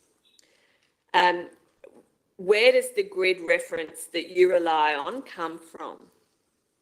That's the reference we had when we hovered in the helicopter over the top of that actual tree that I've identified. We took a GPS reading of that. Thank you. Your Honour, those are my questions for this witness. Thank you, Ms Ward. Mr Newton, do you have any questions? Your Honour, I have no questions. Thank you. Thank you very much, Mr Howell. You're excused. Thank you, Your Honour. I'm sorry that took longer than I thought, Your Honour. That's all right. We'll take the morning adjournment and we'll come back at 12:15.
So,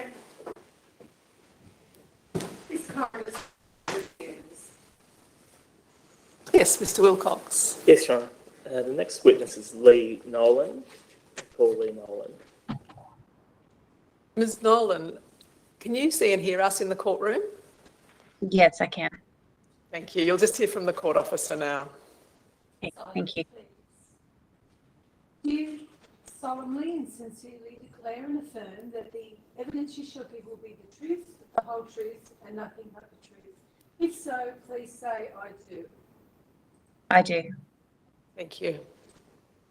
Yes, Ms Nolan, would you please state your full name and professional address? My name is Lee Nolan and my professional address is 159 Farnell Avenue, Audley. You prepared a statement dated 12th of December 2020 for these proceedings, did you? Yes, correct. Do you have that with you? Do you have your statement with you in the room where you are? Yes, I do. Yeah. Is there anything you wish to amend in that statement? Yeah, it's come to my attention that on the day that I was over the Ruin Castle fire doing a retardant drop with a LAT, I've indicated that it was a Boeing 737, but after having a look at some tracking software that we have, I've been advised that it's actually was the DC-10, which is a VLAT. A VLAT. And what does VLAT and LAT stand for? So VLAT is a very large air tanker and a LAT is a large air tanker. So the very large air tanker carries about 45,000 litres and the large air tanker, the LAT, carries anywhere between 12 and 15,000 litres. If I could draw your attention to paragraphs 9, 10 and 11 of your statement. Yep. Is it the case where you refer there to LATs, you mean to refer to the LAT on each occasion? No, that was when I was working on the Green Wattle fire throughout the day as well, and I had the VLAT and other LATs with me at that fire. So I had the various type of LATs, the 737, the RJ, and a C-130, and the RJ and C-130 are also LATs. Perhaps we could, if we could go to the specific paragraph and make the corrections. Yes. Is there a specific paragraph you wish to correct? Yes.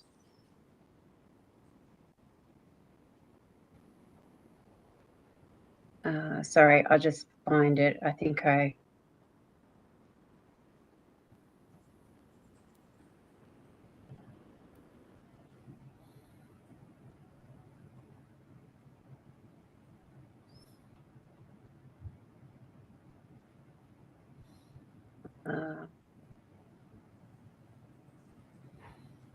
sorry, I'm just reading through. I can't remember exactly where I said it, but it was, oh yeah, so number 7, and I've described the different types of LATs, a Boeing 737, the RJ and the C-130, and I've said there the Boeing 737 was used on this particular day to drop retardant on the Ruin Castle fire ground.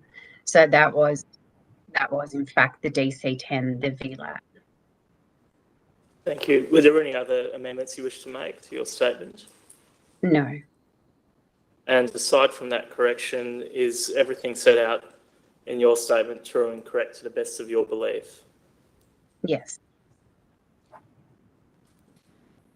Can you please tell the court what your current occupation is? My role for National Parks and Wildlife is Team Leader Fire for Greater Sydney Branch. This role involves coordinating and managing fire across the landscape within Greater Sydney Branch. I have a team of 14 staff and we do all things fire, from mechanically reducing fuel around properties and also implementing hazard reduction burns and preparing for that and planning for those as well, and working with other agencies to ensure that we can execute those burns and fuel reduction activities in a safe manner.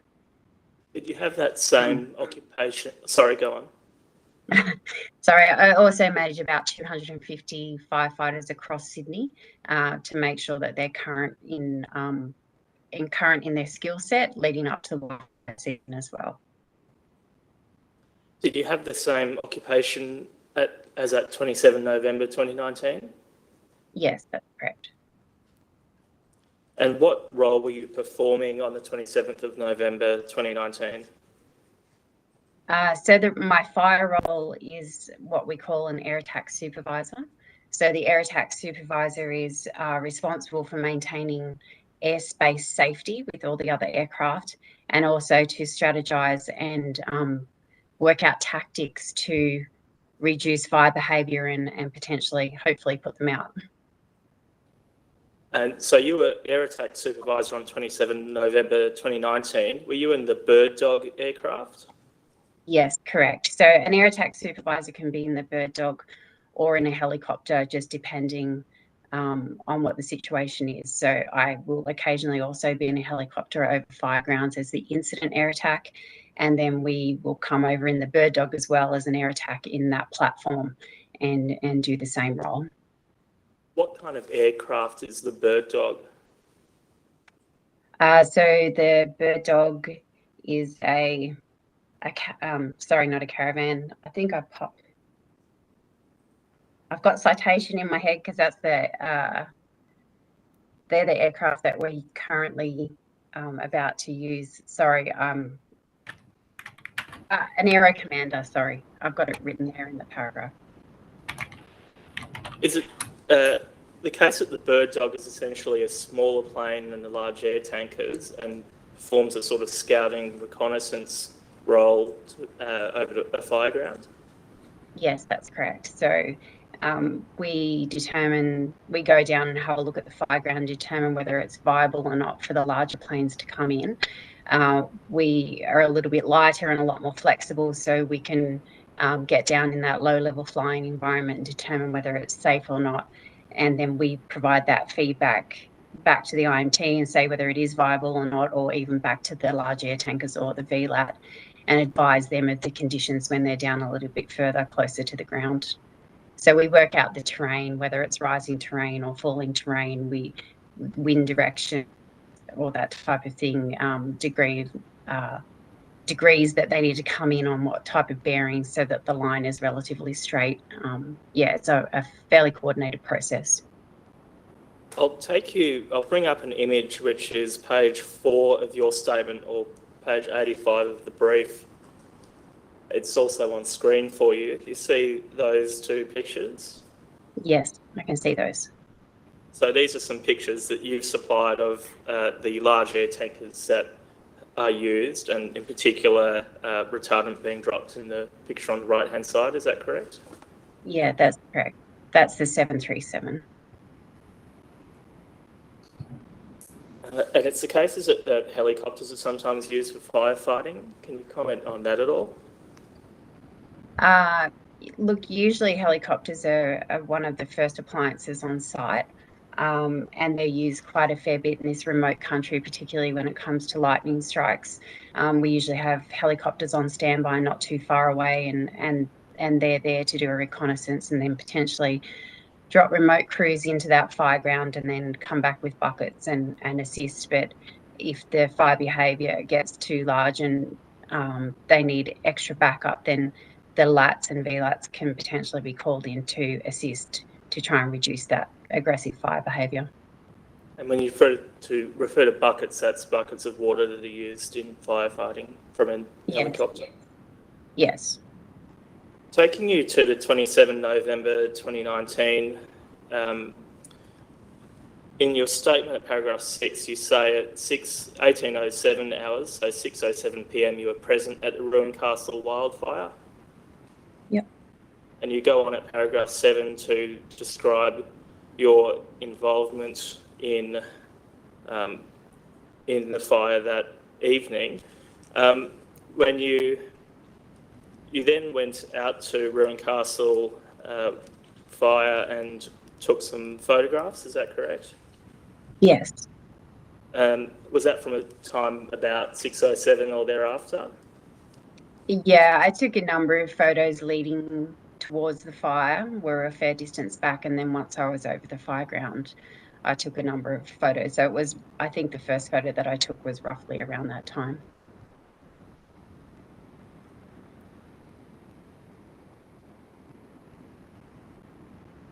You were requested to do a flyover of the Ruin Castle fire,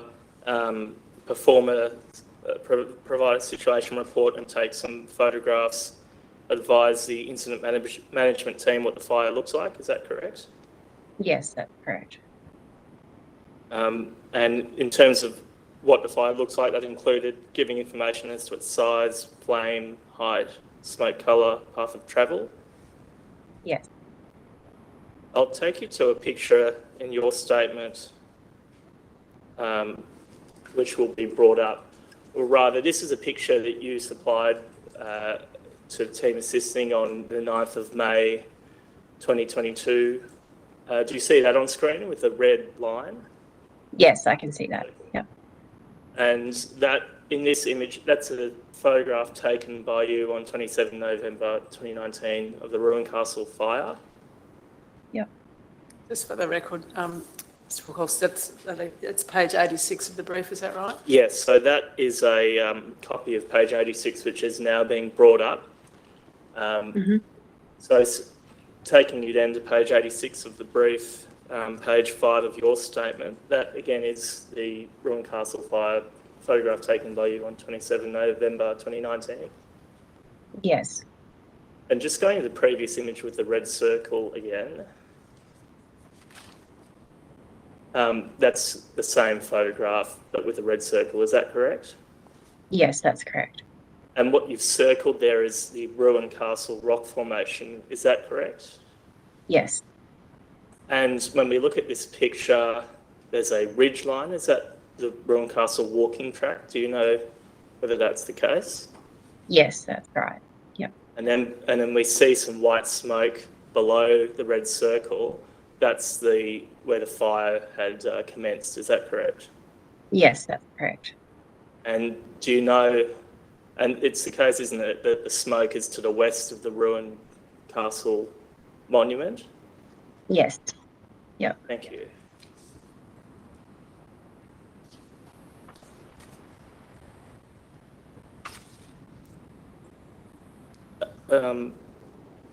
And on the 27th of November 2019, you communicated to the incident management team that you suspected a remote area fire team would be required to assist with suppression due to the remote location of the fire. Is that correct? Yes, that's correct. I'll take you then to the next day, 28 November 2019. You had further involvement with the Ruin Castle fire on that day? Yes, I did. And you were present around 12:49 p.m, looking at paragraph 8. Yes. And what role were you performing on that day? The same role as the previous day, so air attack in the bird dog. And were you working on another fire that day as well? Yes, I was working on the Green Wattle fire, which was to the south of the Ruin Castle fire. And you were requested to do another flyover to determine where the retardant should be dropped on the Ruin Castle fire. Is that correct? Yes. And you were also asked to provide further update on the fire behaviour progress? Yep. Yes. You performed a flyover, submitted a situation report, and is that correct? Yes, that's correct. We flew over and had a look, and we determined whether or not it was feasible for the large air tankers to actually get in to that fire ground, because it was quite difficult terrain as well. And what was the result of that assessment? That we determined that a large air tanker would be able to get in and be able to do the drop that we envisaged would be the best drop to assist that fire ground.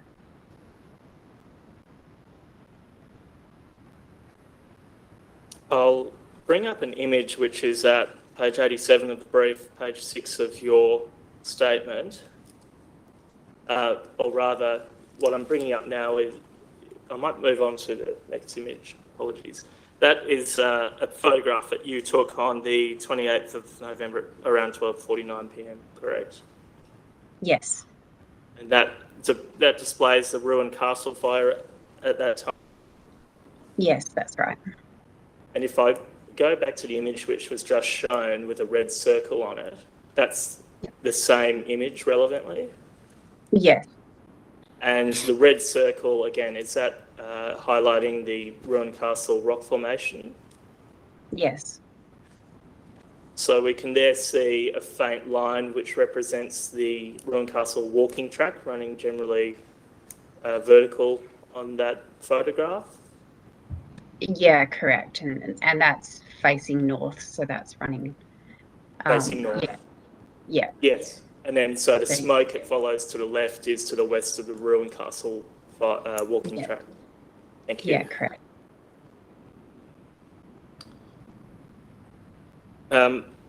Where did you determine that it would be appropriate to drop the retardant that day? So the northern end of the smoke that you can see there, I spoke to the divisional commander who is in charge of the ground crews on that particular day, and with him we worked out a strategy that would best suit what they were doing and where they needed assistance the most. So they were working in the south down near the red circle, and he said that there wasn't enough of them to get to the northern side. So if we could drop a line in the north and then potentially in the west, that downhill slope that goes into Cedar Creek, which is the creek line below. And so I did the northern drop, and then after I did that, I went back to Greenwattle for a little while and kept working there.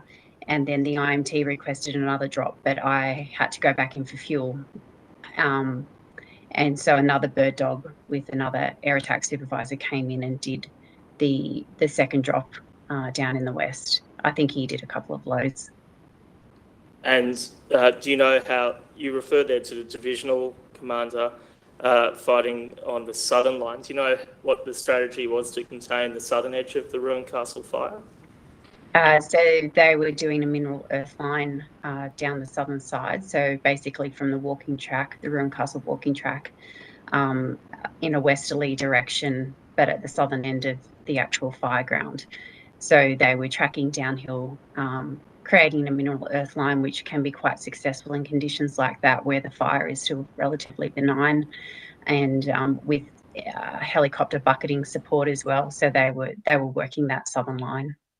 And for completeness, how is the eastern line contained? The eastern line was contained by the walking track. So you said before that you coordinated the retardant drop on the northern line. That occurred about 3:40 p.m. Is that correct?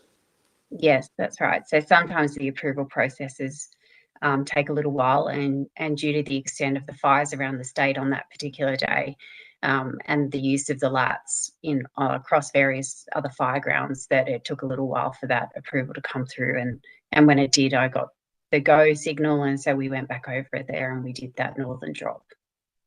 I'll take you now to page 88 of the brief, which is page 7 of your statement, and it is up on screen. This is a photograph taken by you on the 28th of November 2019 of the ruined castle fire. Is that correct? Yes, that's correct. And what does this photo show us? That photo is showing the retardant line on the northern end. So that photo is facing west. You can see the ruined castle walking track running, I guess, halfway up the page or a third the way up the page. The terrain varies a little bit there, but it's demonstrating where we actually put the retardant line. A lot of IMTs like to see where the retardant has dropped so that they confirm that it's correct. And I like to provide them that intel. It's just showing where it was and that it was a successful drop. So basically what we did was put it half on, half off the actual fire edge. So half of it went on the active fire and the other half was just off in, I guess, where the non-active fire was, if that makes sense. So if there was still a little bit of fire activity under the retardant, if it burnt a little bit further through into the green side, that we would still have some protection from the retardant with a bit of it in the green as well. Yes. And for completeness, going over to page 89 or page 8 of your statement,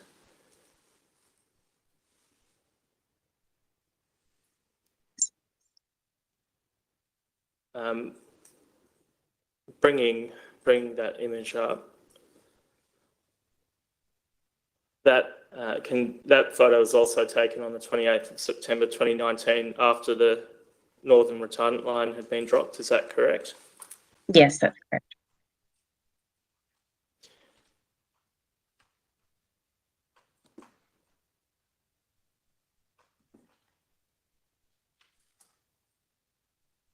And you say in your statement that after the retardant had been dropped, the fire had visibly reduced. Is that correct? Yes. From my perspective, the fire visibly reduced, particularly in that northern section where we dropped it half on and half off. It settled down quite a fair bit. And the feedback from the ground crews at the time was that it was a good, successful drop, and the retardant had penetrated through the canopy as it should do to assist with suppressing the fire. I'll bring up another image. And just moving to the next one to contextualise it, that's page 90 of the brief, or page 9 of your statement. You see that there? Yes, I can see that. And just moving to the previous image that was just shown, that's the same image, is it, as page 9 of your statement? Yes. All right. And what does that show us? So that's a really rough map of the fire edge from what I could tell from a height. It's not overly accurate, but something like that. And then the yellow line in the north is the retardant drop that we did. And the dotted line, is that a sketch of where the fire was as at, yes? Yeah, as that would be the fire edge, that dotted line. And was that as at 28 November 2019 after the fire, after the retardant drop on the northern line? Yes, that's correct, because I had to go, I couldn't do the next retardant drop that they wanted. So I drew a rough map and sent that away to the airbase manager at Richmond, who was then able to pass it on to the incoming air attack supervisor. Does So that, just to paint, sorry. go on. I was just trying to paint a picture for the incoming air attack supervisor so that they could see what we had completed, and then they could extend on from there as well. They would have seen it visually once they got over the fire ground, but on the ferry to the fire ground, this would have given them a really good idea of what was happening when they actually got there. Yes, and for completeness on that image, we see a icon for the ruined castle rock formation. Is that correct? Yes, that's correct. And then there's a line representing the ruined castle walking track. Is that Yes. right? Yes. I have no further questions. Thank you. Mr. Newton, do you have any questions? I have no questions, Your Honour.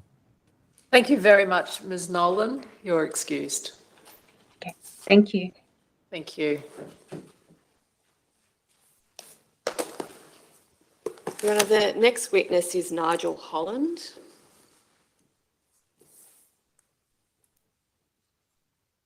Mr. Holland, can you see and hear us in the courtroom? Yes, I can. All right, you'll just hear from the court officer now. Thank you. Silence, please. Do you solemnly and sincerely declare and affirm that the evidence you shall give will be the truth, the whole truth, and nothing but the truth? If so, please say, I do. I do. Thank you. Yes, Ms. Ward. Thank you, Your Honour. Would you state your name and professional address? My name's Nigel Holland. I work for National Parks. I'm a field officer, a senior field officer, and I work at Lindsay Lane in the National Parks at Blackheath. And are you still a senior field officer with that organisation? Yeah, that's correct. Were you based at that Blackheath location for national parks back in November of 2019? Yes, it was. And was the area around the ruined castle walking trail within the Blue Mountains National Park reasonably well known to you prior to the fire in November 2019? Yes, I know that area very well. All right, thank you.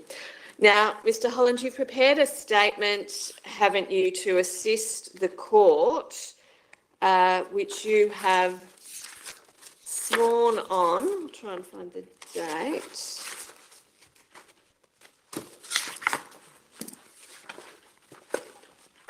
I don't know that there even is a date. You've prepared a statement that you've sworn to assist the court in relation to the ruined castle fire while a Class 1 fire. Is that right? That's correct. Okay. And is the evidence you give within that statement true and correct to the best of your knowledge and belief? Yes, it is. Within that statement, Mr. Holland, you refer to the fact that National Parks and Wildlife Service had some sort of lookout or some other vantage point at a place called Castle Head. Yes. And you refer to stationing or positioning staff there at certain points during the fire so that they could perform a lookout role. Is that right? That's right. On the first couple of days I was based up there, and on a different day when I was down at the bottom, I had a lookout at the top to inform me of what was going on with fire activity.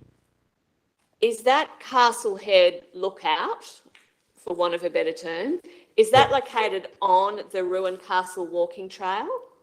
No, it's above it. It's directly above it. So sitting on another ridge nearby or something? Yeah, it's a very good vantage point. You can oversee the whole fire ground from that location. And from that Castle Head location, is a scout able to see part of the ruined castle walking trail, but also other parts of surrounding valleys? Yes, you can't actually see the trail itself because the tree canopy is too thick, but you can see that area and you can see most of the surrounding locations as well. And is it located, accepting that it's not on the walking trail, but is it located to the north of the ruined castle rock formation, which we understand is on the ruined castle walking trail? Yeah, sort of northwest. Northwest. All right, thank you. Does it give a view of both the Jamison Valley and out towards the Kadumba Valley? Yes, it does. The only restriction is Mount Solitary in front of it. Obviously, that sort of inhibits a full view. Okay. Well, I'm going to take you to some photos now, and you might be able to point some of that out to us.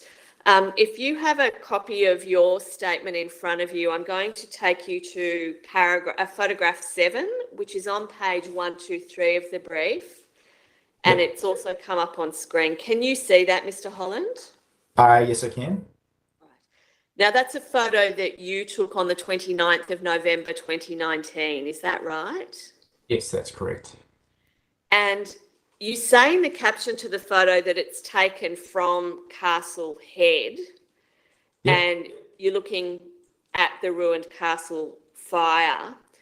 So this photo is to the north of the fire, looking towards the south, showing the smoke to the west of the ruined castle trail. Is that right? Yes. Yeah. And is it ruined? Go on.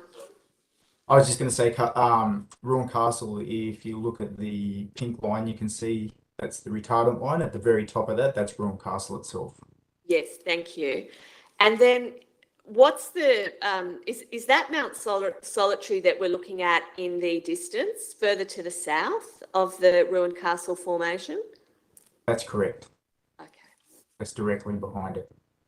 Thank you. And the ruined castle fire hiking trail heads down towards Mount Solitary, does it? Yes, it heads across. It sort of almost in a line. If you can sort of see a very sharp ridge line at the back of Mount Solitary there, it runs up that ridge line. Yes. Does the walking trail itself travel from the ridge line down into valleys and then back up to the ridge line? Yes, yes. It sort of just follows the contours.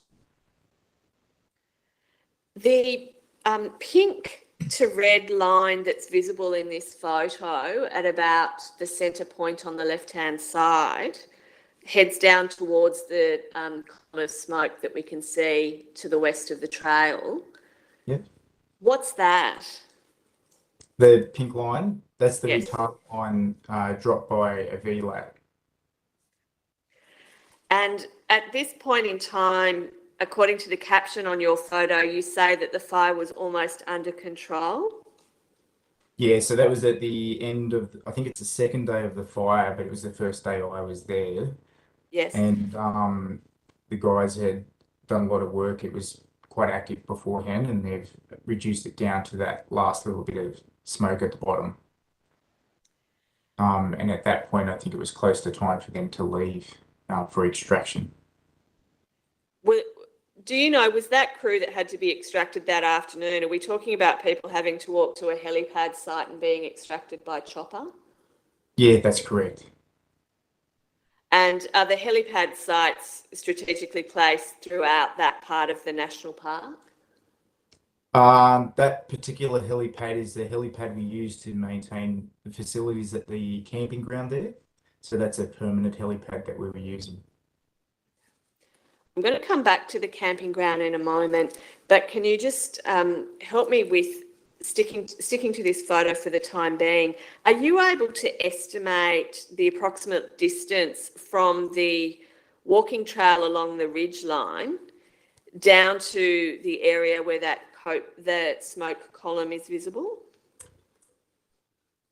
I guess that would be, it's a little bit hard without looking at the map directly, maybe 300, 400 meters, maybe. And do you know whether there are any hiking or fire trails that lead from the ridgeline down towards that general direction? There's no hiking trails that go down onto where the fire was at that stage. There's a trail that goes directly over Ruin Castle near the top of that pink line, and there's another trail that parallels it to the sort of northeast, directly below that again, and they link back up. It's a detour to get up to Ruin Castle and then back down to the main walking track. But there's no walking tracks to the south. Yes, I know. What about walking tracks from the ridgeline towards the west, anywhere in the vicinity of that visible smoke? You said no hiking trails. There's no hiking trails down in that area. What about fire trails? There's no fire trails in that area either. So there's fire trails much further out to the south, but they're a long way, on the other side of Mount Solitary. So the point I'm trying to get to, Mr. Holland, is that if someone, for whatever reason, wanted to leave the Ruin Castle hiking trail and move down in the direction where we can now see the smoke in the photograph, they'd really have to be cutting their way through the bush because there are no trails that they could easily access. That's right. You'd be bush bashing. Yep. Literally. Now, you've referred to the presence of a camping site in the vicinity of the ruined Castle Trail. Is that Yes. to the east or the west of the trail? It's to the east. So the left-hand side of the photo. Yes. And if you were to draw a line down from the top of Ruin Castle, where the pink line is, if you drew a line straight down to the left-hand side of the photo, the camping ground is down just off where the photo ends. Yes. I'm again focusing on this area where the smoke is to the west of the trail. Are there any known landmarks in that region of the park that might prompt particular interest? Only the creek line, which is, I think that's Cedar Creek. That's that main creek line down you can see to the right-hand side of the photo. I don't know if you can pick it out. I'm not sure that we can see Cedar Creek here, but we've heard some evidence about it earlier today. Just finishing with this photo, at the very top of the photo, there seems to be smoke in the distance. Do you know, is that likely to be smoke from the Green Wattle fire? Yeah, that's from the other fires that were coming towards our general direction during that time. Very well. Now I'm going to take you, please, to your photograph 18, which is on page 131 of the brief. And it will also come up on screen.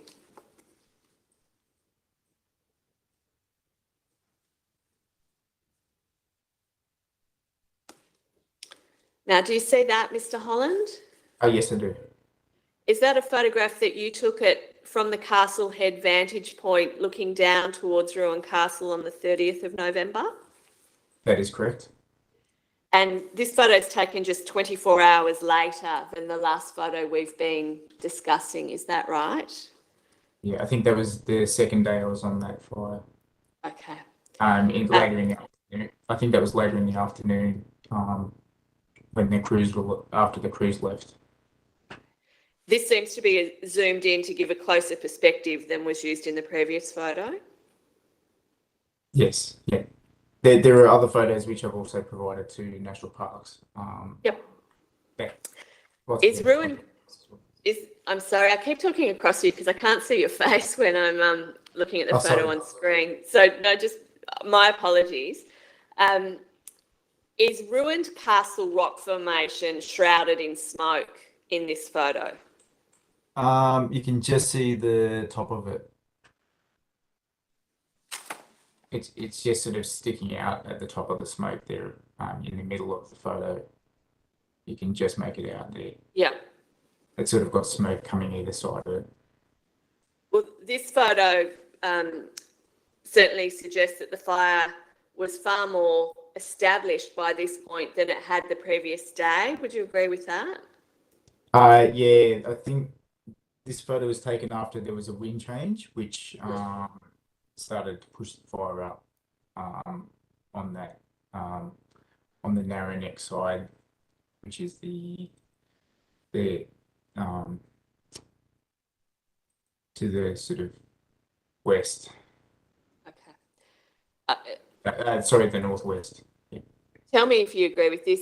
It looks like at the time this photo is being taken that there's a prevailing wind from the west and it's pushed the fire up the ridge and certainly pushed the smoke across to the east. Is that right? That's right. There was if you remember in my statement, I said the wind actually swung around. I think it was to the south for a little while and then pushed it across, and then it switched back to where it'd been prevailing for most of the day. But because it had that change, it pushed through the line and started to take a run, which is why you've got that result there. And we know at some point the fire burnt up and over the ridge where the ruined Castle Rock Formation is located. Is that correct? Yeah, yes it did. Was it the day after you took this photo that you and your raft crew actually walked into the fire ground? That's correct. And by this point in time, as you've just said, the fire had burnt from the west across the track and was moving to the east. Is that right? Yeah, that's right. You say in your statement that you and your raft crew ended up having to overnight out on the fire scene because the fire took an unexpected run at about 1 p.m. on the 1st of December. Do you recall saying that in your statement? Yes, I do. And that meant that you and your team could not actually walk out safely because the fire was between you and your exit route. Is that right? That's correct. We understand from your statement, and I'm not going to ask you to labour the point, Mr. Holland, but we understand from your statement that you and your crew ended up having to seek shelter at ruined Castle Rock Formation itself that night. Is that correct? Yes, that is correct. What was it about the ruined castle site that made it suitable as a place for you to take shelter at that point? Um, the to explain why we chose that particular spot, when the fire originally burned around us, there were trees, really old growth trees in that area, and quite a few of them haven't seen fire before, and it doesn't take long once the fire gets into them for them to start falling over. So it's particularly dangerous just staying in that sort of location. So we had to find a location that was much safer. And from my previous experiences with doing hazard reductions in those areas, you can get trees falling over every couple of minutes, literally, and they just come out of nowhere. So And were trees actually falling even while you're on the scene? yeah, we could hear them. And so we chose that spot because at that location, the trees are very short, because it's quite exposed up there and it's quite rocky. And there was also the nature of that rock formation provides shelter from the wind, and there were even some little cave areas there that you could get into. So it was a very ideal location and quite a safe location to be. And by the time you were looking for somewhere safe to overnight, had the fire already passed through that ruined castle rocky outcrop? That's correct. And that was another reason why we were quite happy to be there, because everything had already burnt and it had cooled down because it passed over there the day before or the evening before. So if sorry, I keep cutting you off. You finish. That's fine. So that meant when you're camped out at the ruined castle outcrop that night, if there was another unfortunate, unpredicted wind change, you were unlikely to be caught up in further fire because the fuel load had already been burnt when the fire passed through the first time. Yeah, that's correct. We were in the safest location we could possibly be in. You say within your statement. Mate, you're right. No, you finish your answer. Oh, I was just going to say probably safer than Katoomba was at that point. Okay. You say in your statement that some in your team had suggested that you might try and walk out by heading back to the Golden Stairs. That was after when the fire first started to come around. Yeah, that's correct. And you thought that was not such a great idea? No, it wasn't a good idea at all. Why's that? Well, because you're in unburnt country and you're basically in an area, I think the Americans call it the dead man zone, because that is unburnt. The fire was actually heading that direction, and basically you're being followed by the fire. And if there was a strong wind change or something, and especially walking up Golden Stairs, it's very steep there, you just would not have a chance. There's a possibility they could have walked down around the bottom around the Scenic World, but again, you're putting yourself at risk while you're in front of that fire. So it's better to step back into the black zone. And that's a general rule we always have at fires, to keep 1 foot in the black, because that's the safest place to be when the fire is out of control. Her Honour has heard some evidence this morning from the Rural Fire Service fire investigator who examined the scene all the way through in January of 2020. And he was told that some of the wooden stairs used to access the ruined castle hiking trail had actually been damaged by the fire. And so he was unable to walk into the fire scene himself. Do you know whether some of those golden stairs that you've just referred to as a possible exit route that you decided not to take, whether those golden stairs actually were later impacted by fire? Oh, yes, they were. And they've since been replaced. Right. And could you just tell the court, how did you and your team manage to get out the next day? We decided we'll assess it to see what the weather was going to be doing. But Park Air came in to see if they could land on the helipad, the established helipad, and they were able to land down there. So we were able to safely walk down into that area because everything had cooled off. And we just took our time, making sure there were no trees coming down, and then headed down to the helipad for extraction in the morning. So it sounds like that extraction required you to leave the safety you'd found at the ruined Castle Rock Formation and walk to the helipad that National Parks maintain within the... That is true. However, it was a lot of those trees that would have been going to fall over would have fallen over by that point. So, because a lot of them would, the fire had gone down past where the helipad site was, and they had all night to burn out. So a calculated risk. It was a calculated risk, but we also walked down with caution and kept an eye out for what was going on. And when we talk about you and your team being extracted by helicopter the next day, how many in your team? I think we had 14 in total. We'd have to check my statement, but I'm pretty sure it was 14. I think there were 10 national parks. More than 5, less than 20. Yeah. Your Honour, those are my questions for Mr. Holland. Thank you. Mr. Newton, do you have any questions? I have no questions, Your Honour. Thank you very much, Mr. Holland. You're excused. Thank you very much. Your Honour, there are no further witnesses being called for the cause and origin investigation into the ruined castle fire. Your Honour now has the benefit of the documentary material contained within the brief that's been tendered this morning as Exhibit 53A. And you've heard this morning from Detective Senior Constable Nicole Dunn, from Darren Howe, the RFS fire investigator, from Lee Nolan, and from Nigel Holland, both of the National Parks and Wildlife Service. At a later stage in Your Honour's inquiry into the 2019-2020 bushfire season, those assisting Your Honour will formally address Your Honour on the cause and the origin of this fire.